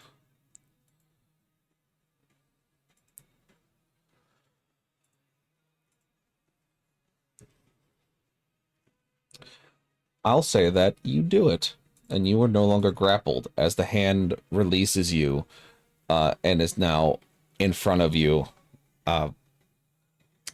You imagine it's looking at you angrily, but it doesn't have eyes because it's a hand.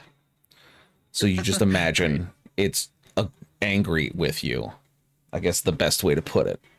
An angry mage hand? Oh no, whatever shall we do? Basically, you just aggravated the troll equivalent of a thing from Adam's Family. Except that it's the size of Tenebrae. I did say the troll equivalent. Yeah. Yeah. And then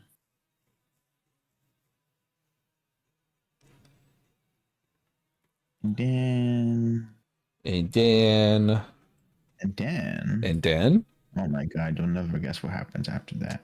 I don't know. Guess. I'll never guess. Let's see. What's gonna happen is I'm gonna touch myself. Hey, yo. I could use some Heelys. Fantastic. So I'll say, "Fucking heal me, please." So I'll heal for 10. Heal for Tenebrae touches 10. himself on the battlefield. Everyone is confused. Wait, hold on. That's allowed? Hey, Grim, did you update my HP? Oh, that's right. I'm sorry. How much did I'm you at get 31. back? 31. Thank you. Sorry. I was wondering about that, but I just assumed that I forgot you did bar was Heelys. smaller. I was paying attention to other factors. And that's it. All right, and that's it. All right. That brings us to Lindario. Ah, yes, hello, it is me. It's baby's turn. It's baby time. Baby's turn. It's baby time. So what baby's gonna do, right, is that baby is gonna swing her spear at the little hand. All right. Roll the swing. Does a 16 hit? Yes. Why did you have to get in my ear?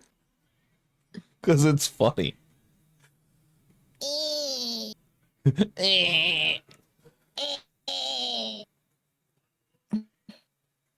A 10 damage. All right.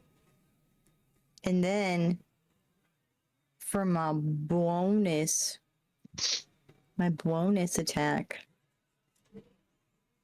I'm gonna attack with the opposite end of the weapon. Uh-huh. Because I'm using a spear. Uh-huh. Yeah. Eh. Eh. Oh no. 7. It doesn't hit, does it? A 7 to hit? No. Yeah. Sad. Sad. Sad. Is that all you have, Lindario? That's all I got. That's all you got. All right, Vaughn. You You are no longer grappled or restrained. You are now standing on your own feeties. The hand is smoking and burning in front of you. What Okay. do? Big thanks. Make dead. Make dead. Big think. Vaughn doing a ponder. Oh, Big stretch. I found those numbers myself, by the way, Graham. I had a thing pinned and I remembered it, so I went and opened the page to it. Dope. Yeah. Love to see it.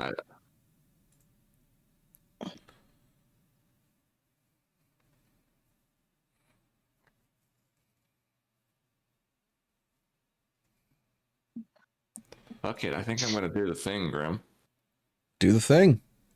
Okay, so that's going to take my bonus action.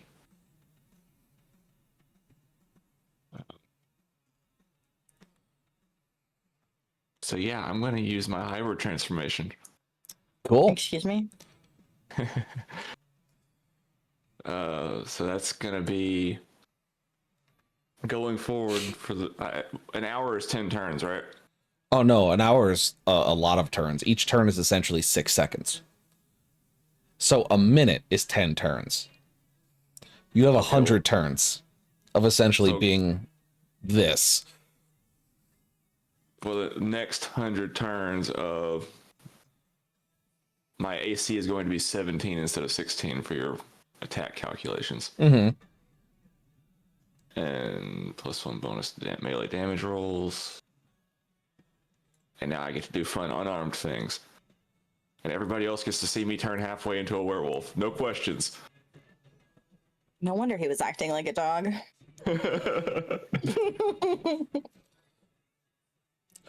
Do you grow in size, perchance? It does not say so. Okay. Because I wasn't sure if your I'm transformation... still using all of my armor and equipment, and I'm still capable of speech. Okay. So you're in mid-stage. Okay, cool. Thank you. Continue. It's only a half form, yeah. Mm-hmm. And going forward, I'm going to be fighting unarmed. Okay. So I'm going to move right up next to Ashlyn, I guess, since this thing is dead next to me.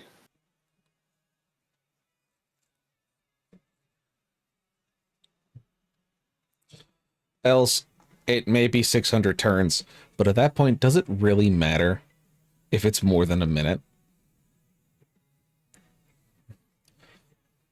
It also has an off button, so I don't have to stay this way afterwards. It's more of the fact of, I don't think you're going to be in combat for 600 turns. I would rather fudge the dice and kill the monsters off than sit here for 600 turns. Thank you very much. Grim does not want to do the eternal stall. No, I will smite my own creatures before that ever happens. Thank you very much. But yes, so Vaughn, you do thing and go up and now do angry punchies. Roll to hit. Yes, that's what I was trying to find, but I have a lot of tabs going, and I have to remember which tabs are the right tabs. That's fair. That's very fair. Very fair. So unarmed strike is +6. That's what I was looking for. And Tempest?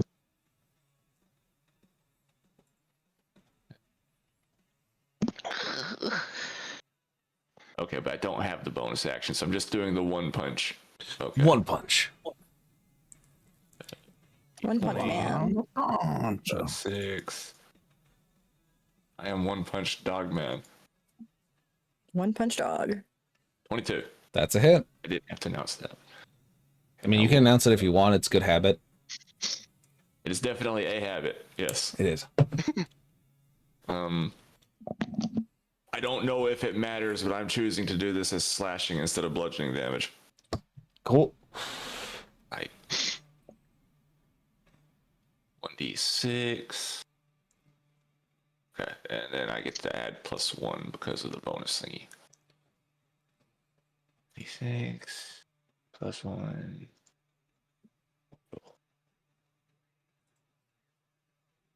I rolled 3. Roll 3 damage. Little punchy. Will punch. Scratch. Look, unfortunately, the damage immediately following transformation is not great. I have to do some setup next turn. Leave me alone. Coincidentally, I'm done. Leave me alone. Also, I'm done. Oh yeah. All right.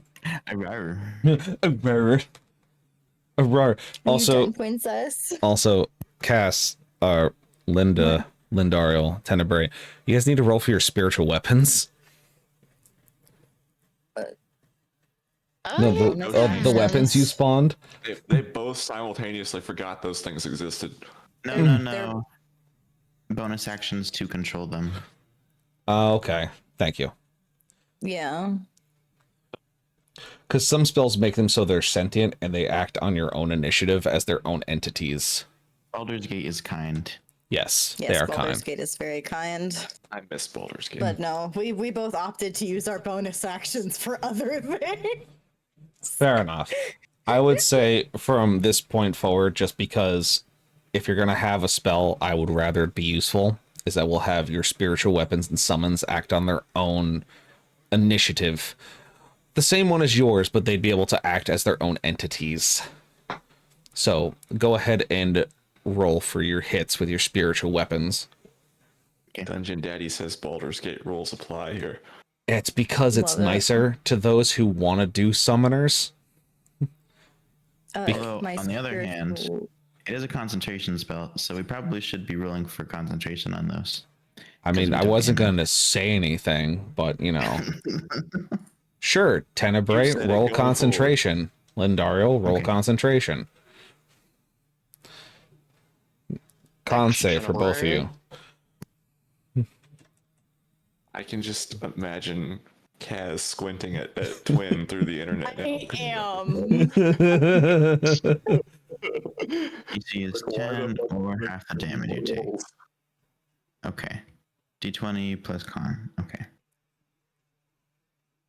Okay, I'm good. Okay. 19. Very good.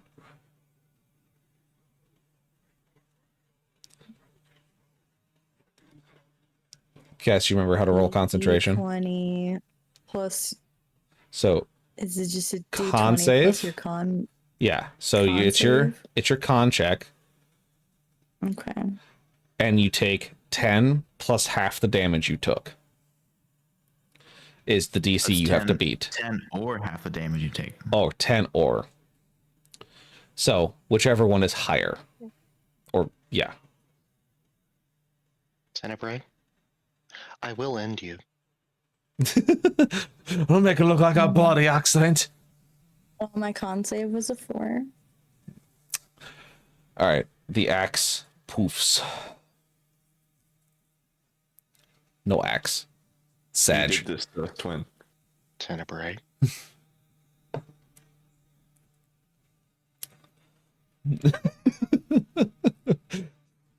The party stares into the camera. Anyway, mine got an 18 to hit. Roll damage. Nah. That's a 4. Good damage. Good damage. Really carrying this fight here. Yeah. Also chooses to scratch mildly at the legs. Kentucky Fried Crow.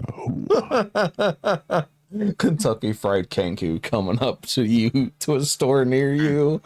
I was wondering about that. Is he part crow or is he part raven? I wasn't sure. So Kankus are closer to a mix of ravens and magpies.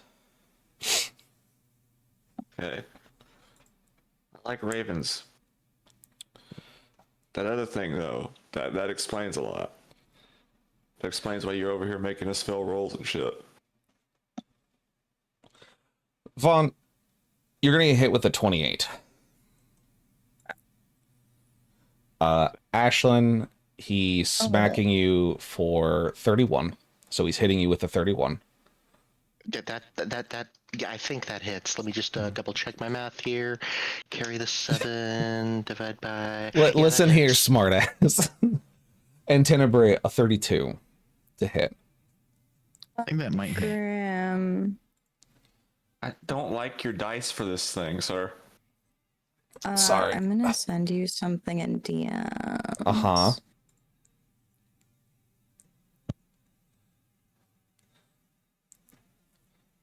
So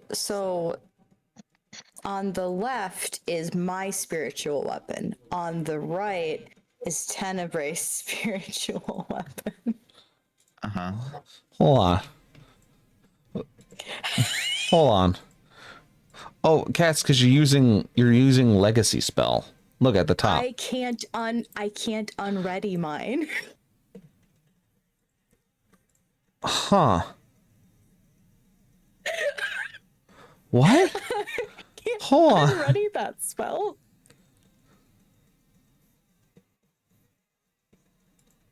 What's going on? Just apparently she has the legacy spell built into her class. And so the one you have is the newest version. Hers is the older version. It's always prepared. Right. It's always prepared. Yeah, that's fine. Yeah. I can't unprepare it. I know, because you're playing a legacy class, probably. It just means that you always have the ability to cast a spell. It doesn't mean it's always on. Yeah. No, but it doesn't say anything about concentration. Yeah, I got confused. I was like, Well, no, it's bonus action. Oh no. So they changed it to concentration in the new rules, and it wasn't in the old ones. Why did they do that? Give us our X back. Yeah. Okay. Yeah. All right. I'm gonna make a ruling on this because they also changed it where spiritual weapons now a level 2. Oh no, it is a level 2 spell on both of them. Okay. Why did they do that? God, I hate Wizards of the Coast is big dumb sometimes. Yeah, I'm aware. I can see why they made it with the concentration so that you don't just go rushing into combat without that risk. But like, I feel like they should have switched it out or given me the option to unprepare it. yeah. We'll just say, for the sake of argument and just to make everything fine, we'll just, if it falls back to anything, we'll stick to either legacy rules or my own judgment on it. We'll just say that it's concentration for the time being, Cass. Just in general. Everything else is the same, which is fine. I can live with that. It's just they changed it and they made it that you can have it do more damage at the higher spell levels. So yeah, I hate that. That makes me very, very annoyed. Wish they would let me unprepare it so I could put something else on. I know. Yeah, use it. We can have it as concentration, and if you use a higher level spell for it, let me see if I can do something. I'm sorry that we're having this deviation, everybody. I'm just gonna see if I can try and fix or get a loophole for Cass here. I'm sorry, I have my weird hyperfixations, and one of them is like, what is going on? Share your screen in the Discord. I think I might be able to help. Actually, glad you brought it up. It bought me time to realize before you rolled damage on me, I just was reading stuff, and I have resistance to non-magical attacks now. All right, cool. Yeah. Okay, so go to your character sheet. I'm in my character builder. No, go to your character sheet. Okay. Okay, click on spells. Okay. Click on manage spells over on the right. Yeah, I can't. Like I said, I can't Scroll up. unprepare it. What the what? It's because it's part of the class, Yeah. It's built in. granted by the class. Huh. Okay, click drop down for known spells. I mean, if it's built into your class, it's not taking up one of your spots anyways. That spot is as part of your class. But it's taking up a spot on my sheet. I want to see if I can. I see. It has you as having both regular and legacy. Yeah, it doesn't make a whole lot of sense. It's got you like that for a bunch of spells, actually. Why? Yeah, I swapped a lot of my spells for the newer versions. Actually sat down and I like did the thing. Crazy, I know. Just say pretend the legacy ones aren't there. It's I mean, annoying. this is the known list. Weird. Dumb. Yeah. The only thing I would do is see if you can change it. Are you playing the legacy cleric or the new cleric? This is my original sheet that I made for Lindario That's like why. It's 2 legacy. years ago. Okay. Yeah, that's the what it sheet is. itself is legacy. She has the ancient powerful magics. Mhm. What she means by this is she's saying that Lindariel's character sheet is the same age as Lindariel. So, Cass, go into your builder, go to class, and swap yourself from the life domain cleric that you are currently on, and go to the legacy cleric and do life domain. You'll have to probably fix some of your spells and stuff, but at least we'll make it so that you and Tenebrae will be pulling from the same cleric sheet, so we don't have this confusion.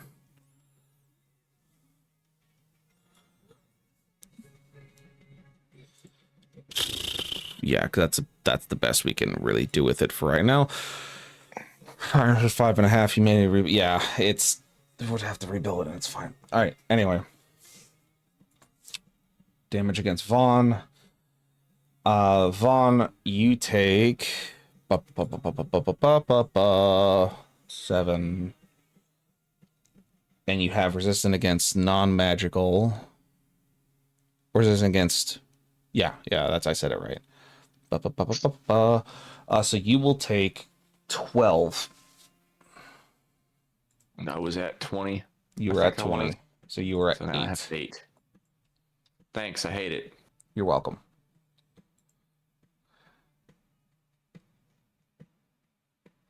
Ashen, you'll take 25 before any changes or resistances you may have. And Tenebrae, you'll be taking 26. Unconscious.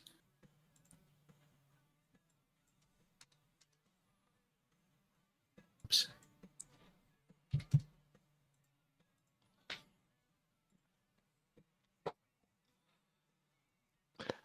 So, completely unrelated question for the DM. Uh-huh. Did we bunk you too much or something? What happened here? Oh no, this is, you'll see. No, I'm teasing. You're good.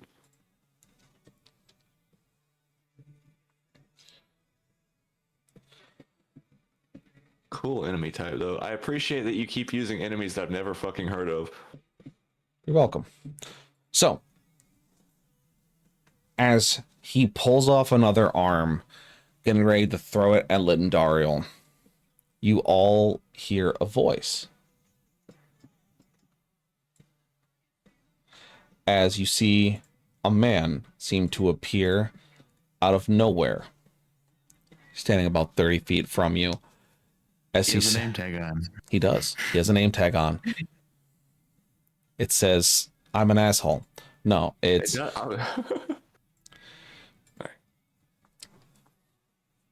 He holds up his hand and goes, "That's enough. They've had enough. It seems it was just too much for the 4 heroes. What a shame. What a terrible shame it is.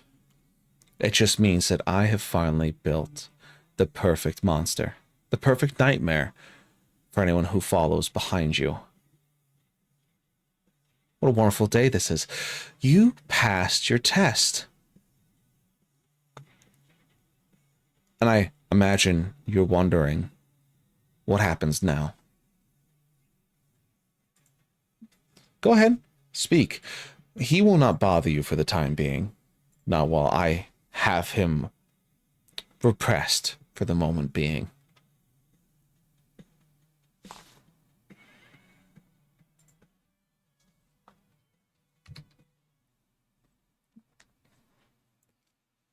Ashlyn's just going to slowly turn and look.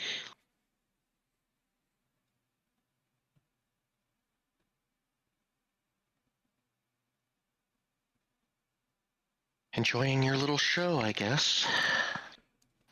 I always enjoy my work. That is why I do what needs to be done.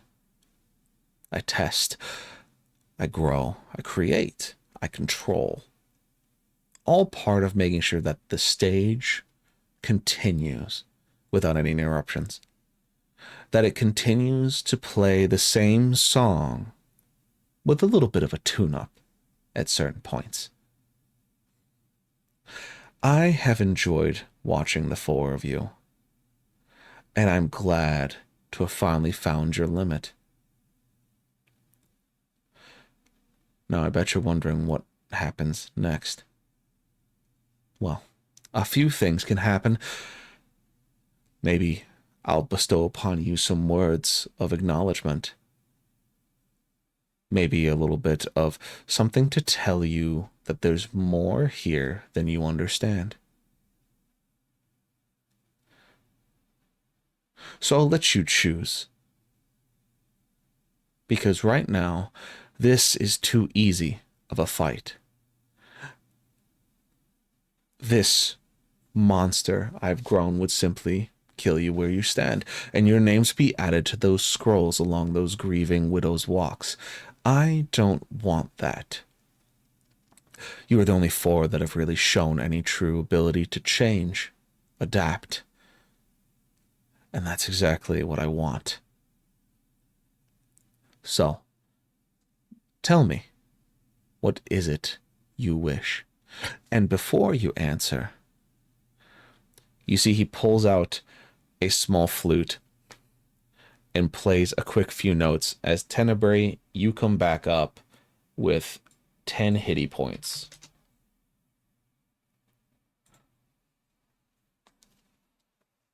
Asshole. I want each of you to hear me. So, I know you're all looking for different things, wanting to know why. So ask. Each of you will get a question, and if I find them good enough, I'll answer.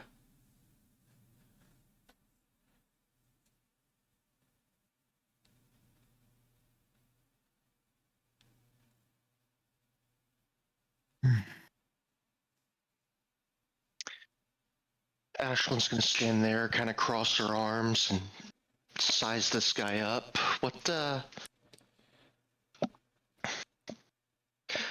Can I get a description of what this schmuck looks like? You see, as he steps closer, he has bright purple clothes on with brown pants and nice knee-high boots on. But you see that his face doesn't seem to stay in one position for very long. As he steps closer, you see his face turn into that of the mayor's and to that of the soldier that pointed you in this direction.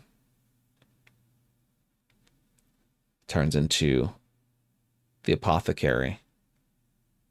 Turns into a number of different individuals, including the Inquisitor that was read about in those letters from New Ravenholm. But when his face does eventually rest, you see that his skin is gray and almost like clay. His face is featureless, minus two almost sapphires sitting in his skull. He goes, "It is the Blight Piper, is the name that I carry. Ashlyn Storm."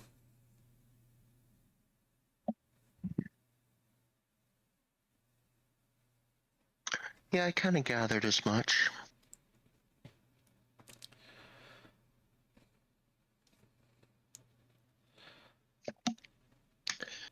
Nonchalantly, she's gonna turn and look away from him. Check Vaughn, check Tenebrae, check Lindariel, make sure they're all not in any danger of bleeding out, or heaven forbid. So what do you three want to ask him? Not a damn thing. I do have a question. this place, it exists outside of the reality that we know, doesn't it? Such an intelligent question from a Morcharian. Interesting that you would think so far outside of your own self. Now, I cannot, unfortunately, give you that answer because I don't know it. This world does seem odd, doesn't it? The fact that everything seems to play along with a story, almost as if we're just characters on a stage, being played by large godlike beings sitting around a table, voicing our thoughts and our whims to each other, almost to pass the time. It's a weird thought, isn't it? Strange, offsetting. I've seen them once. At least I think I did. But of course, that's just a thought. As for if this is outside of your reality, I don't know. Because this is the reality that I know.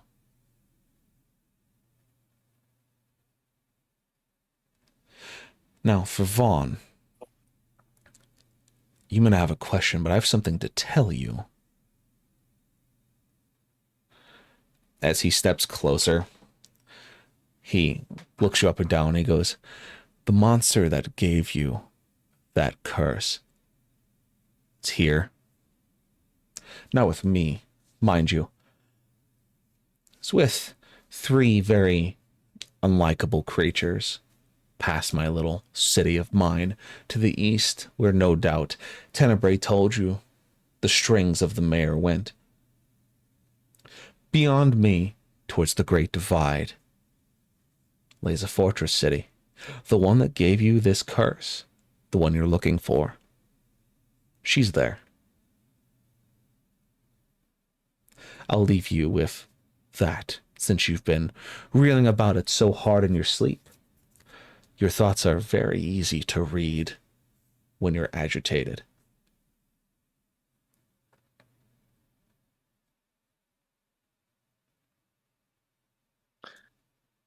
Vaughn's just going to be kind of staring at him wide-eyed as he tries to process that information.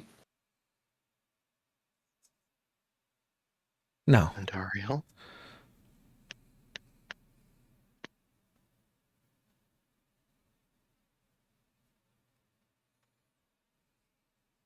Kit Kat, you with us? I just want to know why. why what? Why all of this? Why the people, monster? the villages, their lives, their stories. Why do you have to manipulate them? Because it's just that. They are a story. Think about it.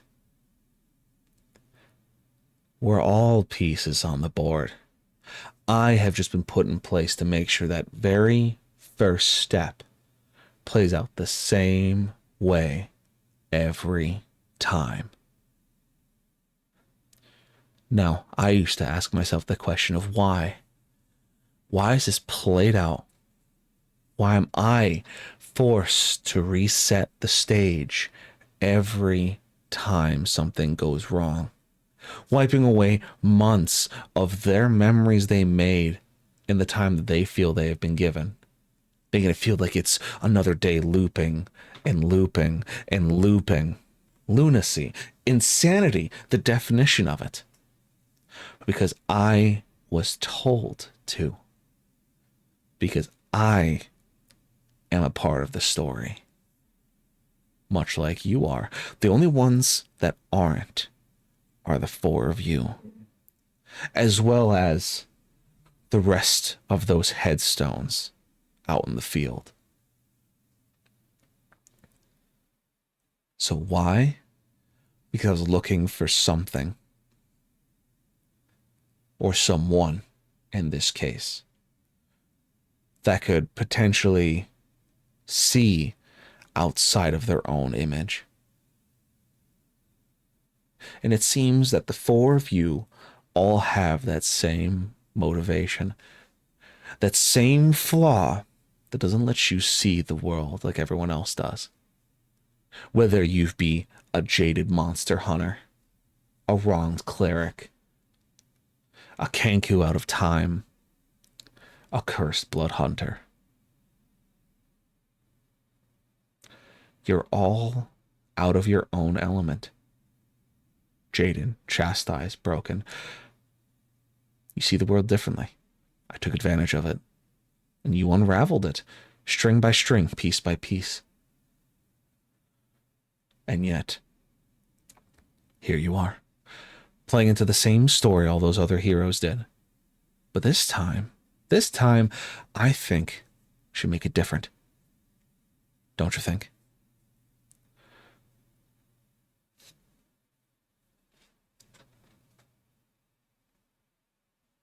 You want us to keep unraveling the story. Yes. You understand. You get it. You see outside yourself. Think of all the words that have been used, all the little threads left behind. The four of you were able to pull at the strings that I have been forced to preserve, and now I'm watching it come apart in real time. I feel his panic, his anger. Yet I do nothing besides do my role. The four of you don't have that choice. You don't have roles to fill. So continue pulling and see where it leads. Now, Ashlyn of House Storm, an outcast, the last of their kind, the wielder of a weapon of far greater reach than they could ever possibly imagine. What do you want?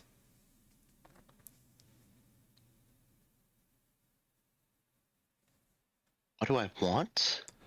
What do you want? To know something? To ask something?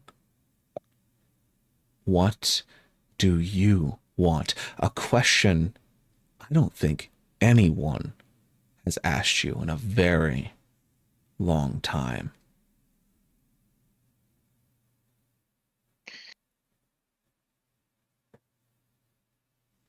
Doesn't matter what I want.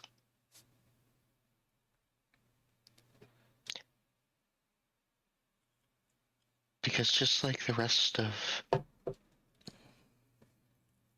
the people you were warning everyone else about,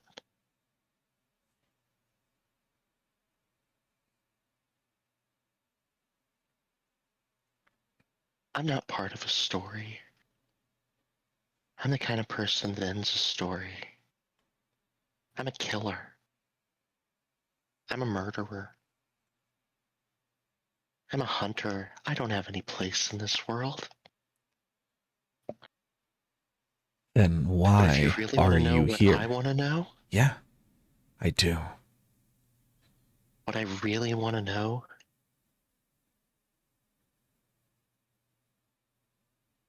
where does the moon go when it sinks below the horizon?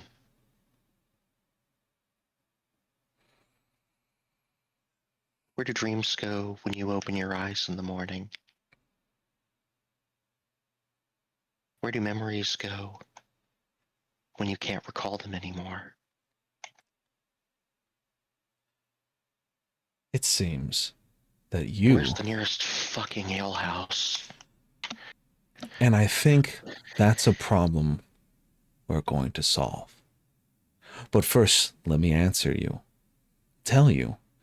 You say you're a killer, a taker of lives. You have a place in this story. Every story has a beginning, a middle, and an end.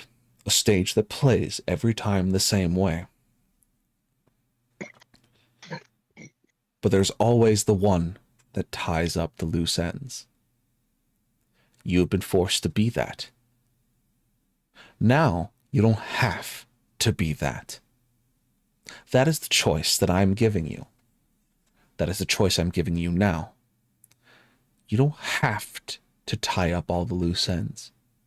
You no longer work for anyone. The four of you are here on the same mission for the same reason. Why would you be brought here if that was not the case? So, revel in the ability of you able to tie up loose ends, to end a story when it needs to be ended, because any story that goes on too long becomes repetitive, delirious, worthless. You are the conclusion. As for the rest of your questions, the moon goes below the horizon, where you no longer can see. Your dreams disappear in the wake of your own pages, and your memories fade, much like the words on a page, with time, age, and worry. But I think the real questions, you should ask that again when you find him. The one you were sent here to find. The one across the Great Divide, in his castle, watching you at every step, waiting. That, so you should ask those questions too. But I think, for now, let's change this chapter, shall we? This page that we sit on currently, let us move some of the words around. Firstly, your want of ale is a hindrance. It's blinded you to everything else. So, instead, none of that. And as he kind of just looks at you and points, I need you to make me a wisdom save. Ashlyn. Of course, my weakest score. He's taking away your ale craving. I was about to say, why do I feel like he's just rewriting a core feature of Ashlyn right now?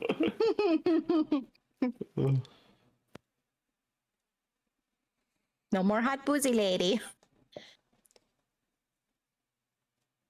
She might pass her wisdom save. 16. Your obsession with alcohol diminishes significantly in an instant.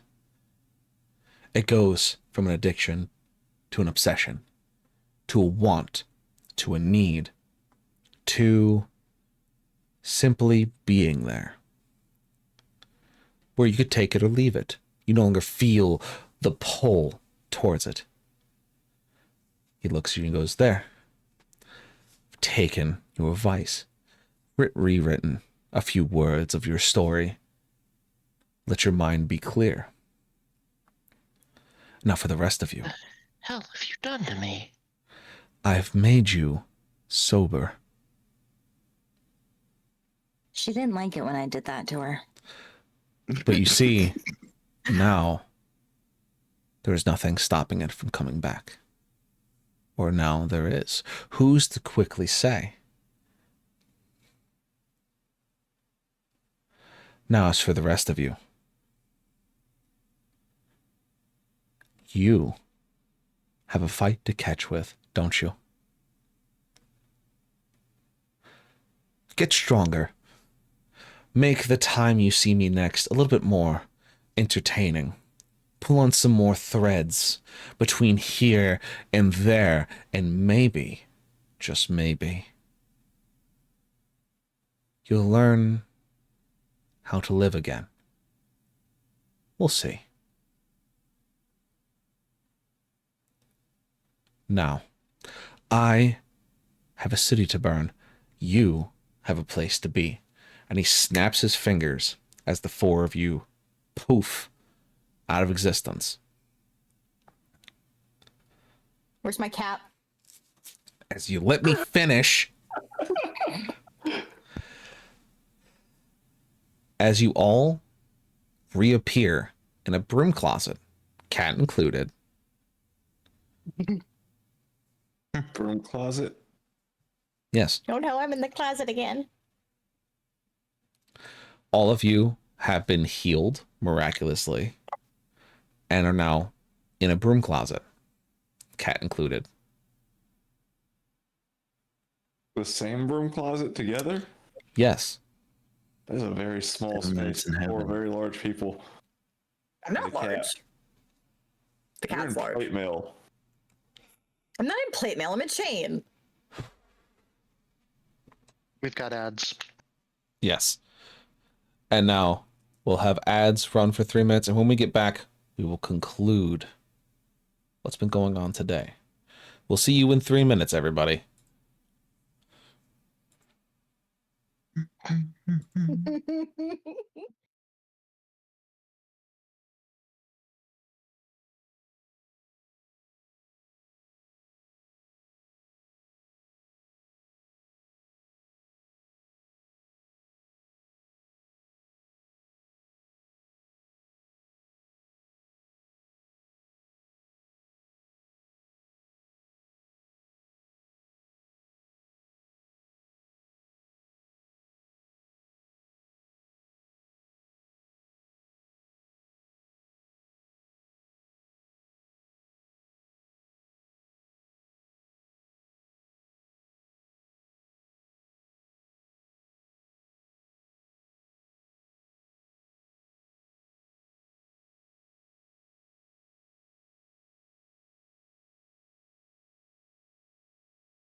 You're thinking of BG3 Clem. We're talking about, tabletop Clem. Tabletop Clem is terrifying. The Clem that I caused the brain injuries to. Uh-huh. Yeah, the one that you sheeped repeatedly. And so part of his brain just forever remains sheep. Yes. No, I also gave him a love tap that With a crit. hammer. Yes. Yeah, I remember. It was very well done. Welcome You back hurt him. from ads. The four of you were in a broom closet. You can hear voices outside the door, muffled, clinking of glasses, and scooting of chairs. It's going to be interesting. Oh, this will be awkward.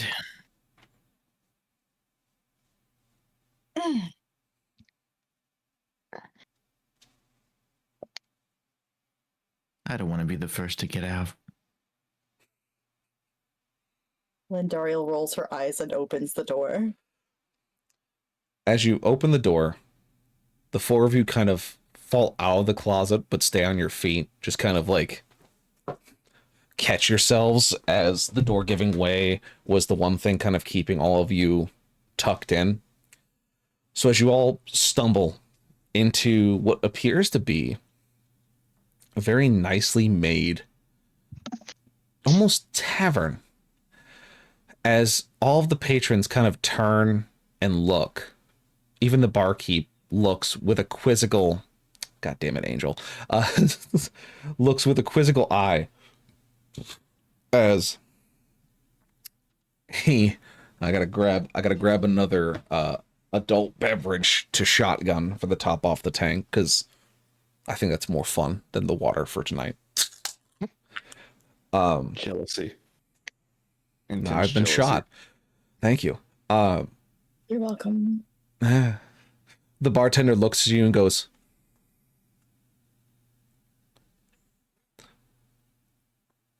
quad couple, respectable. We do have rooms, you know. You don't have to spend your time in the closet. We don't judge here.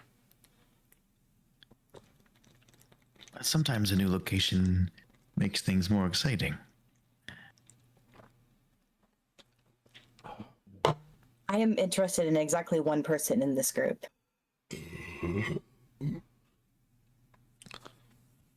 I am interested in exactly 0 people in this group.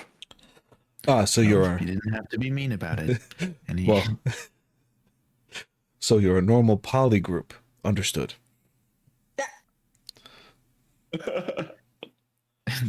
Ashlyn's the hinge. God help me. God fucking help me.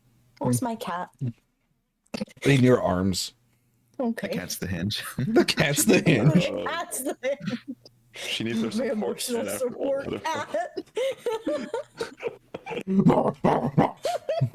I need my emotional support cat. This bartender just implied that Lindariel would like a dude.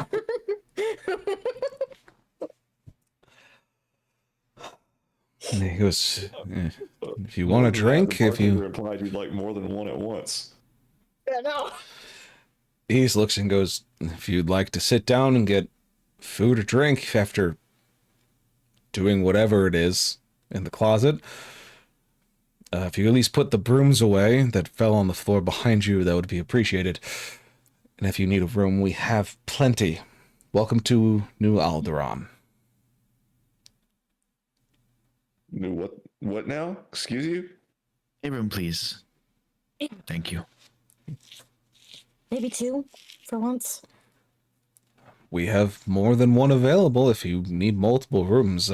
We have single beds, double beds, so 2 beds in one room. We have master suite that has like a 1 big bed in one room that's a little bit larger. It's 2 doubles, please. I didn't Of course. think we were that bad, but okay. Listen, sometimes a lady wants to not have to immediately get back into her armor after a bath. You know, of course. Here are your keys. It's just a silver for each room. She gives him 2 gold. Okay. Puts in his Well, pocket. That's how money works. He just, all right. Puts the gold in his pocket, hands you guys the keys. Goes, they're upstairs and to the left. Once you're settled, if you want to come down and get something to eat, drink. We're here. We're open. Thank you.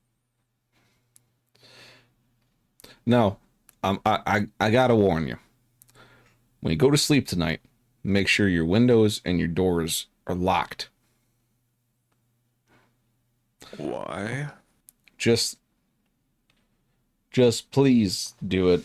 There's been issues in the past. Just please make sure your windows and doors are locked. And if you hear anything that sounds like voices you know outside, they are not voices you know outside. Then what are they? They're not the Monsters. voices Go on. you know outside.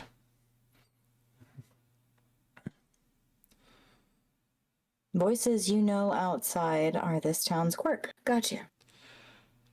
One of them. What's the other one? I think it'd be best that you go get yourself settled first before we start talking about this further. A lot of folks in here don't like talking about it a whole lot because it's a reason why rent's so cheap around here. There's a reason. Okay.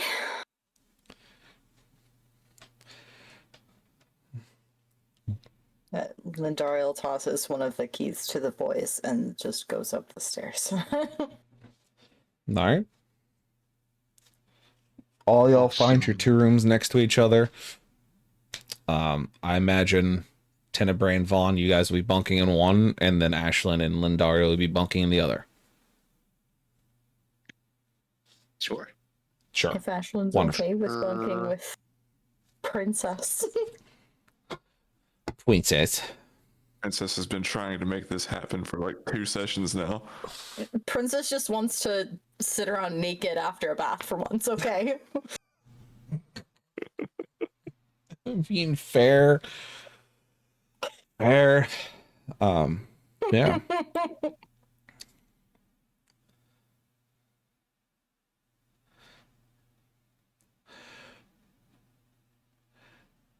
And yeah, so you guys head upstairs, get settled in your rooms. And as you're settling down, Tenebrae, you hear a voice in your head. Just, it seems faint at first, like wind whistling past the windows, past the doors a little bit. And it gets more insistent as you go. As you try to ignore it, the louder it gets. Until you finally start to hear it clearly. Tenebrae, wake up! Tenebrae! And then it disappears from your mind completely.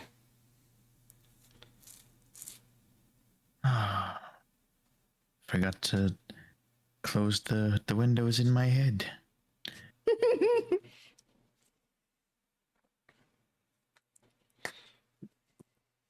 Did you say that out loud?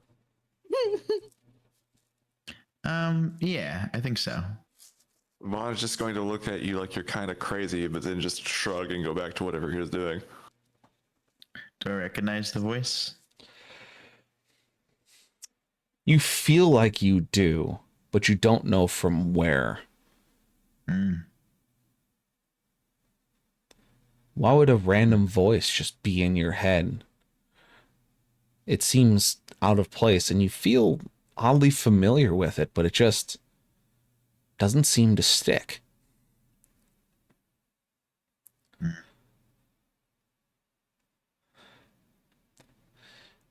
And Ashlyn, as you're settling yourself, putting your things down, making sure you account for all of your items, you begin to kind of hear a small voice. This one seems more posh, out of place for what you usually deal with.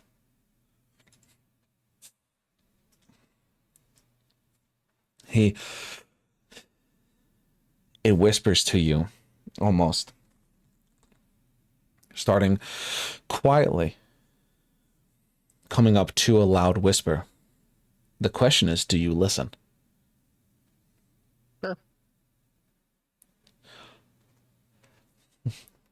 Ashlyn, wake up. We need you. Wake up.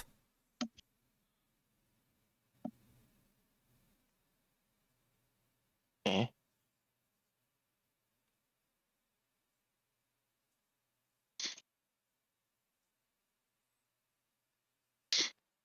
And that's all it says before it disappears from your mind completely.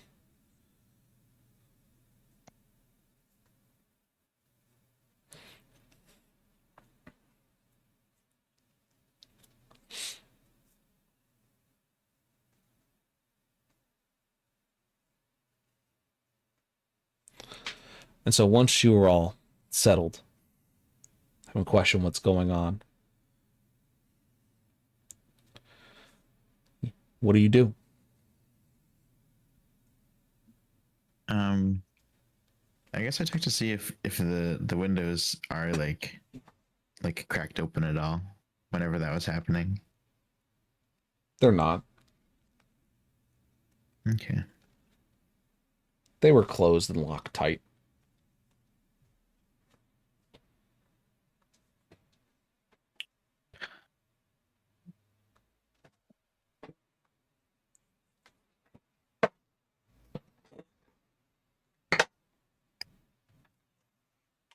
I guess I share what happened with Vaughn. I say, so I know the innkeep said to ignore voices that you recognize. However, our windows are closed, and if this were some sort of voice that was trying to, I don't know, like siren song us away, what it said to me, I feel like doesn't make much sense. And so What did it say to you? It told me to wake up. And you know, I have had this suspicion, you know, what I mentioned to the Blight Piper about having the feeling that this world is beyond our reality in some way. There are many things that do feel, you know, surreal and dreamlike. And so I don't know how any of that could work. My thought at first was maybe some sort of pocket dimension, but I don't know. Do you think it's possible that we are dreaming?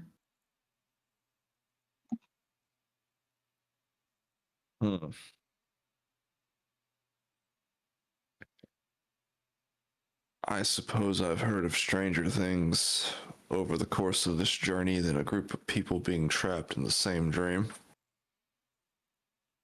Or closer to a waking nightmare in this case, but still.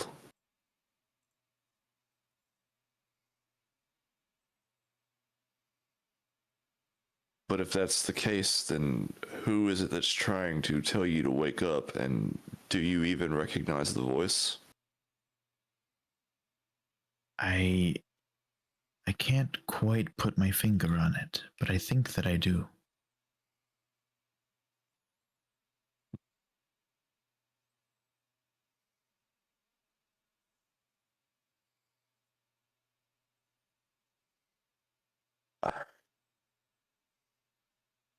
I think that there are pieces to this puzzle that we don't have yet.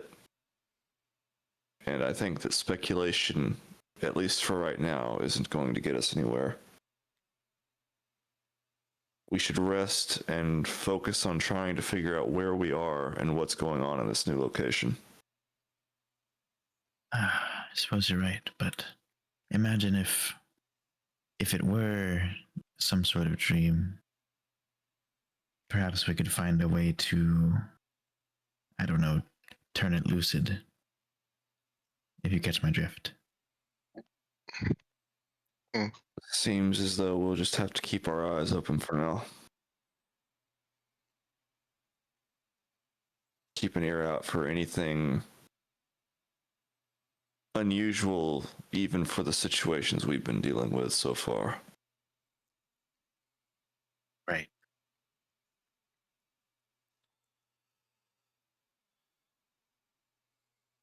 Ashlyn, do you mention anything to Lindariel about the voice you heard? Not yet.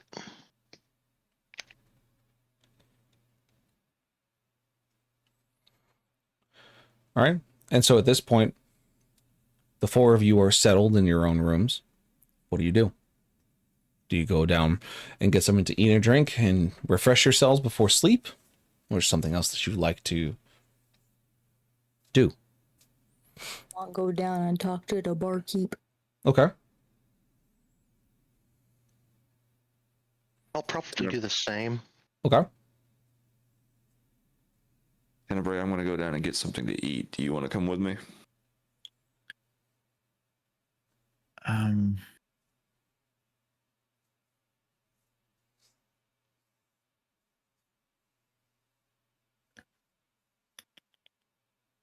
While you decide, I'm going to go ahead and go get food. I'm hungry. And then he just turns around and walks out. Okay, bye. Tenebrae, what do you do?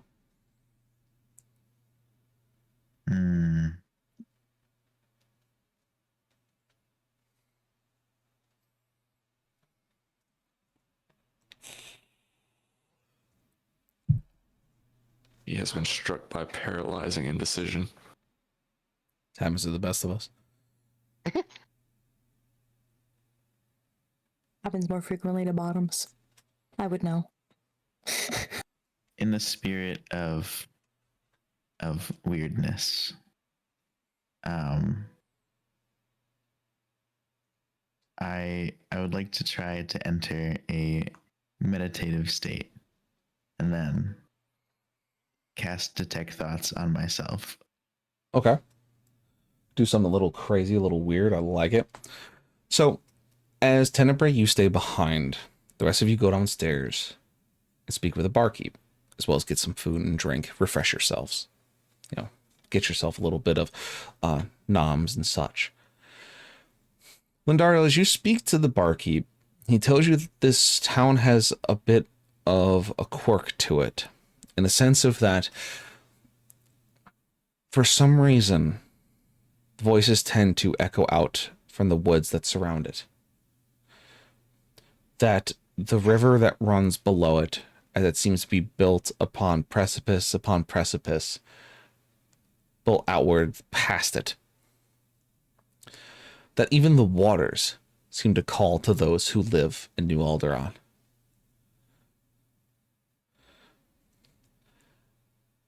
And that there are, of course, a number of other interesting things that pop up here and there. Creatures and such that walk along the walls and cause issues. Strange, unexplainable things. Things people haven't seen. But for the most part, the biggest quirk is that almost a melodic song seems to come across the ears of those who wish to listen at night. And so as safety precaution, it is told that everyone must lock their doors and windows and ignore the voices outside, so as they do not wish to disappear in the meantime. And now, Tenebrae, you trying your miraculous thought, something new, something undecidable. You try your hardest to push yourself into a lucid state. You meditate and think and let your mind wander. It's not the first time you've done it. Your spirit, of course, sits next to you, telling you for the whispers of those around you. as your mind walks slowly and surely through your own thoughts, looking at everything that seems to pop up as your spell takes hold, almost displaying your thoughts like a list for you to walk through, read through, list. The thoughts that come back as you push yourself further is very small mentions, whispers upon whispers upon whispers, that talk about Devira, that it's a place that you went, a place that you were told to go, that a child was missing. You remember being sent with some individuals carrying a very strange flag, yellow armbands on their arms, as you went to look for this child.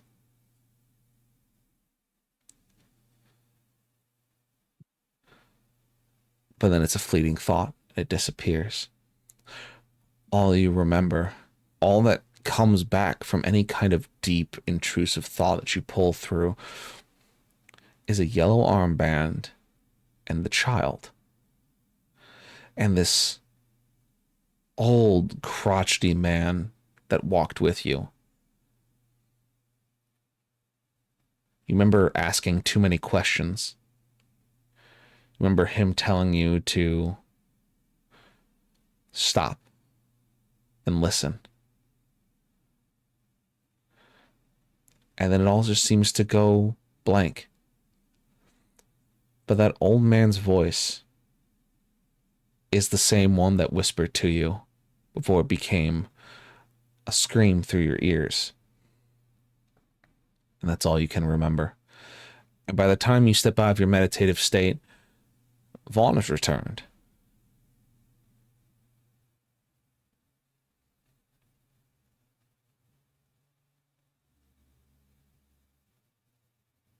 Sorry, you caught me at an awkward moment. I was mid-rap.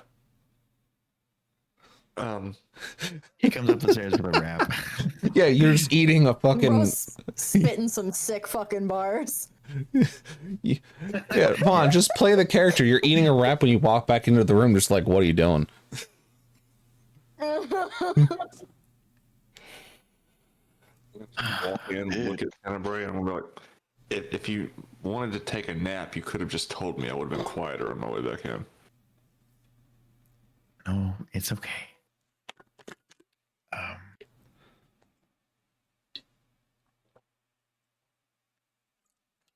I don't know what happened exactly before we got here. But, well, I think I know who the voice belongs to that I heard. But understanding what it means is confusing. What do you mean? Well, I did some remembering. There's a hard stop of where those memories end. Like a block? A block. Yes.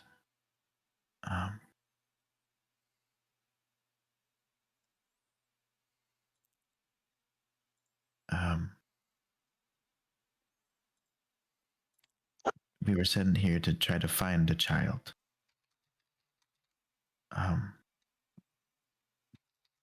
Which child?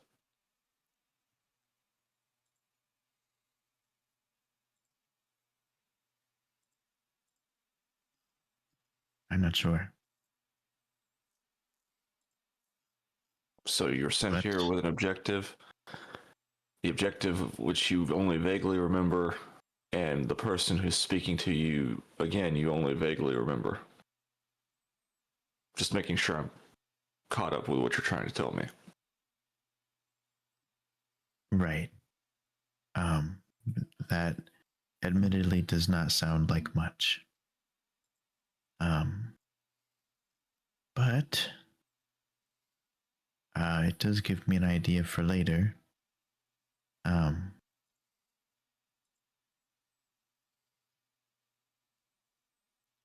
Perhaps we can use a similar method to delve into what might have happened before you all showed up.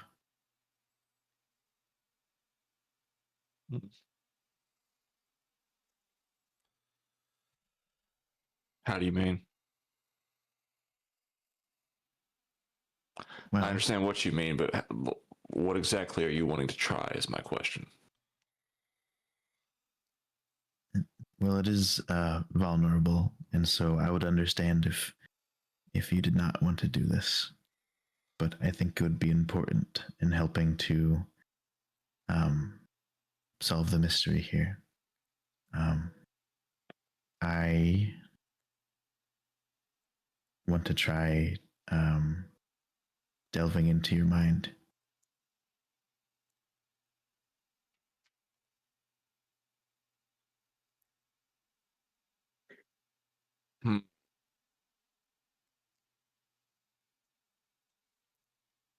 Ron's just going to be making eye contact with Tenebrae. He's going to go completely stone-faced as he processes that.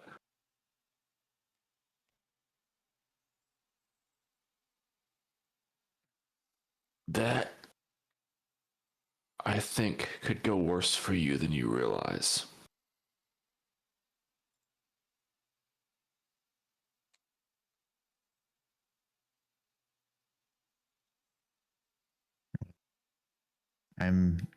I'm used to risks. And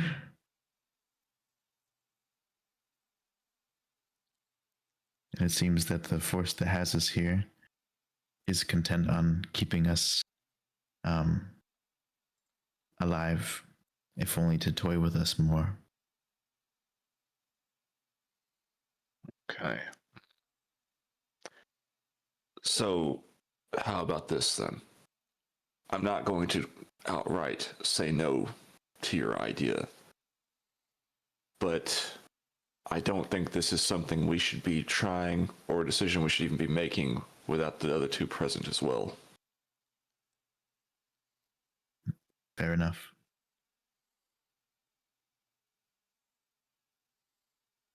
I would be more comfortable if this does somehow go wrong if both you and Lindario were in the same room.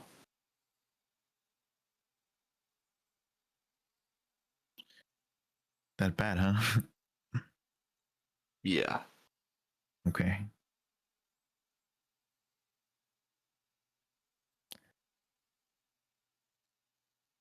I'm going to get a sandwich now. I think I'm going to lay down for the night. Okay. Enjoy your meal. And Juan's going to go to begin getting ready for bed. Isn't it the morning? No. Oh, okay.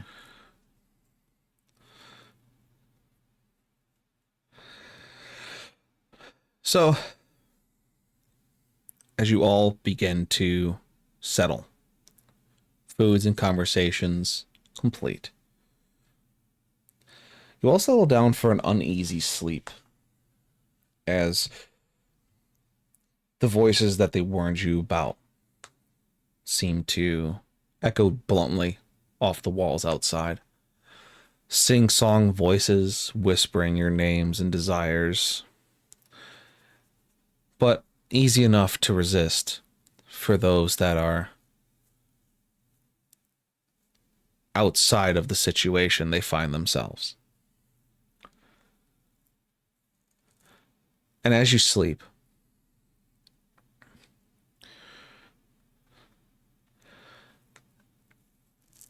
all of you seem to catch a glimpse of someone. For a moment.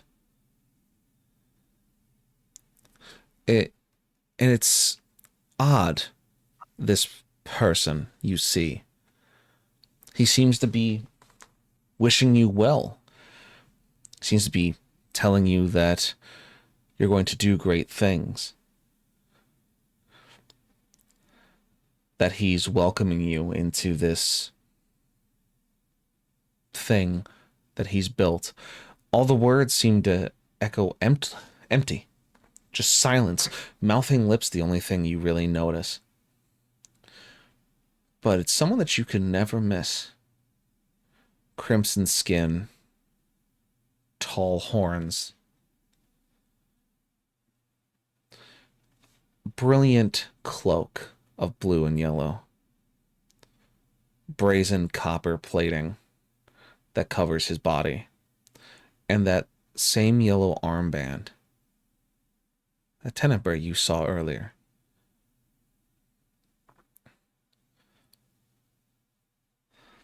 But no sooner do you see it, do you wake up. To an uneventful morning, as each of you stir from an uneasy slumber. And that is where we end today's session. Well,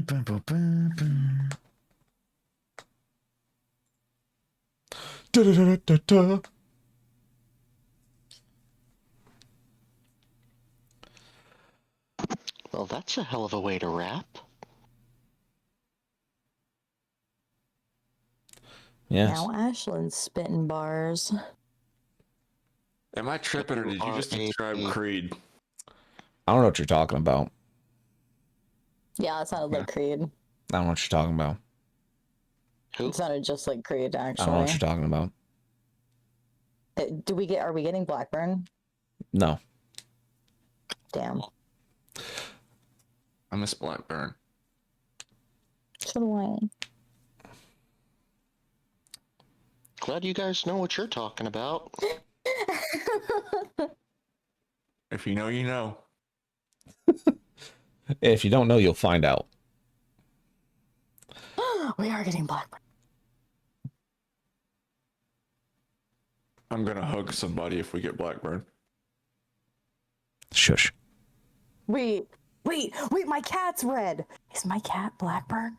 No. Your cat is not Blackburn. Bro, Damn. Kaz, that would be a hilarious twist, though, considering that cat has done the same thing to you that a sheep did to Blackburn. Listen, at least it didn't do to me what a bear tried to do to Creed, okay? At this point, let's go ahead and do our breaky downies. Pros and cons. Starting with Ashlyn. Don't really have much to add, seeing as I missed the first part of the session tonight, which I apologize for. I had a hell of a day. Oh, there wasn't much that you missed anyway. It was just like we ran around for a second. The only thing you missed was Cass opening shutters to a window to open the window when there was an open door literally right next to her for her to look out. Just open it. She cover cleared it. Yeah, she cover cleared the window. I wanted to make sure that it was safe outside. She was doing a Mission Impossible, is what she was doing.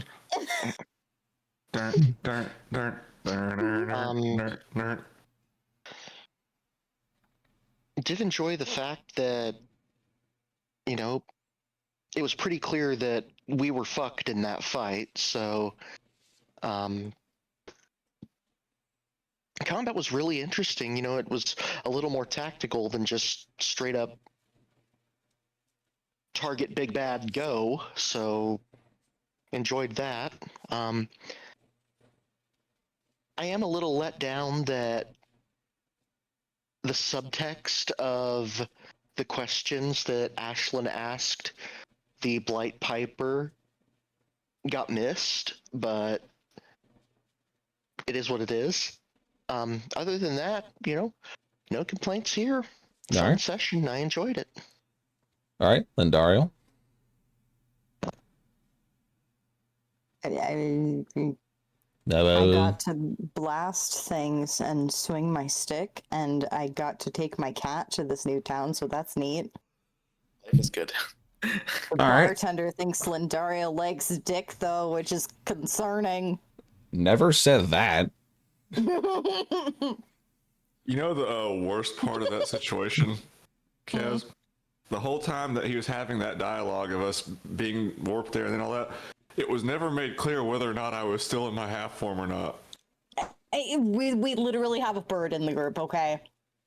I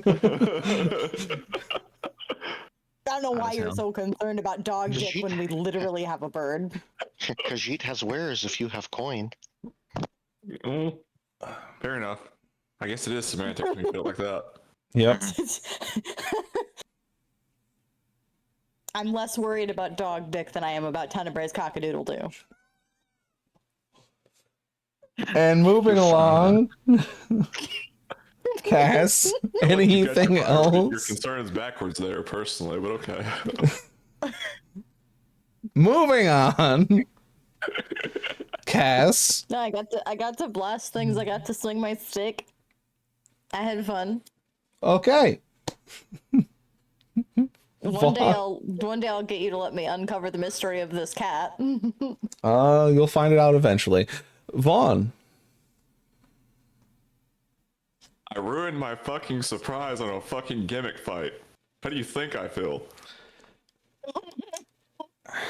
I was saving that, damn it. Kind of same over here with the whip skill. You did 3 damage. Well, that was expected because it's one of the unfortunate flaws of my class so far, at least at this level, that all of my cool shit activates on a bonus action. So I can only do one cool shit per turn. Oh. I kind of have to snowball. Hush, Cass. I don't know why I felt the need to say that, but there was like this alarm in my brain that told me to tell you to hush, so.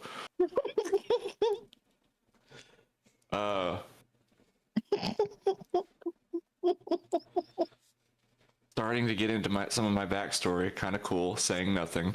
Looking forward to seeing where that goes, though. Fight was fun. Do we get to level up? I'll get to that once everyone's done talking. Okay. I'm done. Okay. That's my question. Tenebrae. Yeah. I had a lot of fun. Thanks for letting me use spells in dumb ways. Nothing is always as rules is written. Get weird. All right.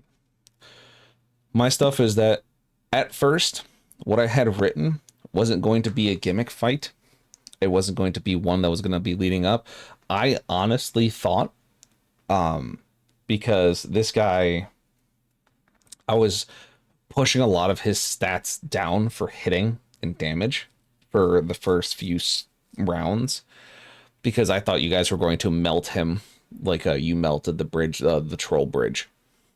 Because that was what my expectation was, is that you were going to essentially gang up on him, hit him with everything you had, and you're going to melt him. And I had basically 2 pathways of what would happen, depending on what happened. But as it became clear that you were all going to be killed, that's when pathway B activated. And we started going into more setup. Questions, answers, things along that nature. Man says we set the bar too high for ourselves. Kind of did. And that was my mistake for pushing you to a CR 17. Yeah. In my defense, I got really lucky on an emphasis crit that first fight. I know. And because you guys were now like 2 levels higher, I was expecting... I was having space you guys could just melt him through some bullshittery, using all your fate points, doing some emphasis stuff, whatever, or just doing some crazy wibbly wobbly weird outside the box magic stuff. But that's why I had 2 pathways set up. Basically, one where you're victorious, one where you're not. Events would continue regardless. Yeah. So it wasn't really a gimmick fight. If you went all out and you somehow killed it, there would just be a different set of events that would bring you to this point. But, you know, you got some exposition, you got a little bit of story building, you got a little bit of breadcrumbs to nibble on until next session. So otherwise, RP was good, combat was good.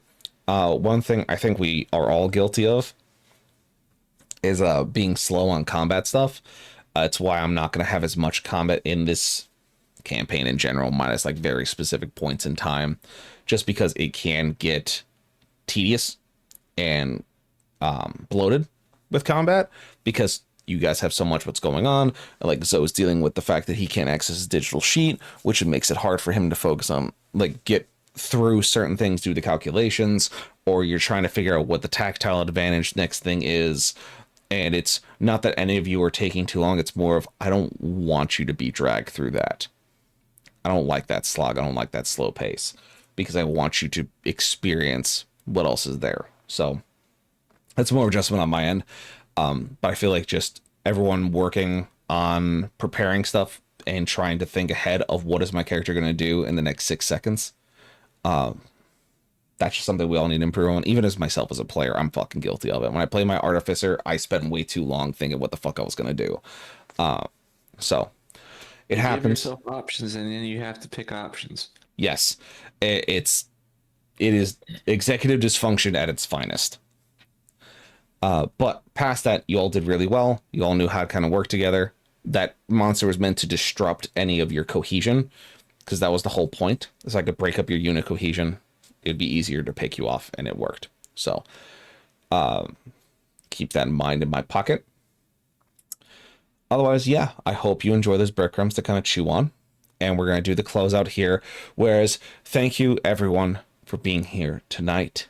You, the viewers, make this all possible. You, the lurkers, make this all possible. Those who support the channel, who are here. You don't have to spend a dime, but it is always nice to see you, to hear from you, to know that you are here, that you are enjoying the content, and that it is what you expected. And then, of course, I couldn't do this without my players, who are the main moving gears of this entire situation. Is that I am simply the storyteller, but they're the ones that move the story forward. So if you aren't already, please make sure you go and you reach out and follow each of these fantastic individuals, such as Cass, Twinberry, Heather Storm, and of course Zoe, who doesn't stream, but he is a cool guy, and he's in my servers, and he's a fun person to talk to. So yay! I have nothing else to add to that, just a yay. Drop them a follow if you haven't already. Check out their other content. They're fantastic streamers. They're fantastic friends. And they are a part of everything here. So, I've been shot. You've also been shouted out in your own channel. I have. Oh no, not the Dutch clip. Not the Dutch clip. Do I have to reset the fucking source again. It's doing the 10-second cuts again. Every time. Anyway. Hey, Kaz. What? I can't shoot Grim. Can you shoot Grim for me? Oh, The audacity. The absolute audacity. Dutch. I got you. Can you shoot Grim Thanks, now? Heather. Wait, what? Can you shoot Grim now? Oh, I don't have the ability to log into my Twitch stuff for the same reason I can't access my character sheet. Got you. Yeah. Anyway. My whole email is fucked currently. Oh. It's fun. I keep being shot.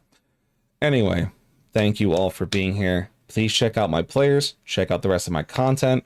If you have missed a session, it's on the YouTube channel underneath the same name. Join us next Friday for another D&D session. Thank you for removing my wrinkles. Best community. Big bonk. It's a great community. Everyone here is amazing.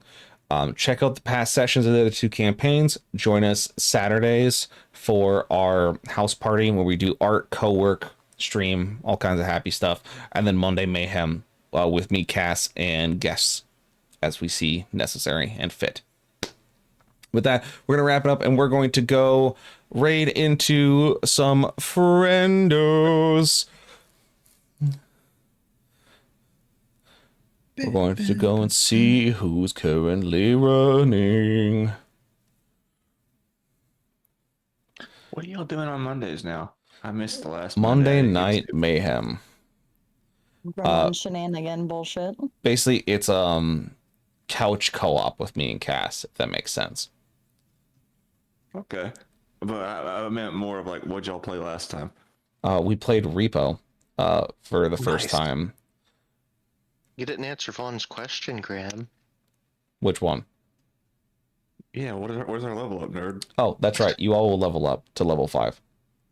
Yay, now I get to figure out how the fuck I'm gonna do that with access on your sheet. I'll do it and I'll send you a new sheet. It's fine. Thank you. Anyway, I'm looking for someone to go and check out. I have friends playing the Hellduvers and such. Oh, have I raided Zach in a minute? I've raided him once recently. But we're gonna go raid into Zach, because Zach's fun. He's a funny man doing funny Borderlands thing. So I'm gonna go check him out. Be respectful, be nice, have fun, don't backseat, don't spoil, and of course, we'll see you all next time. Thank you all for being here. We'll see you later. Bye-bye, everybody. Bye-bye. See ya.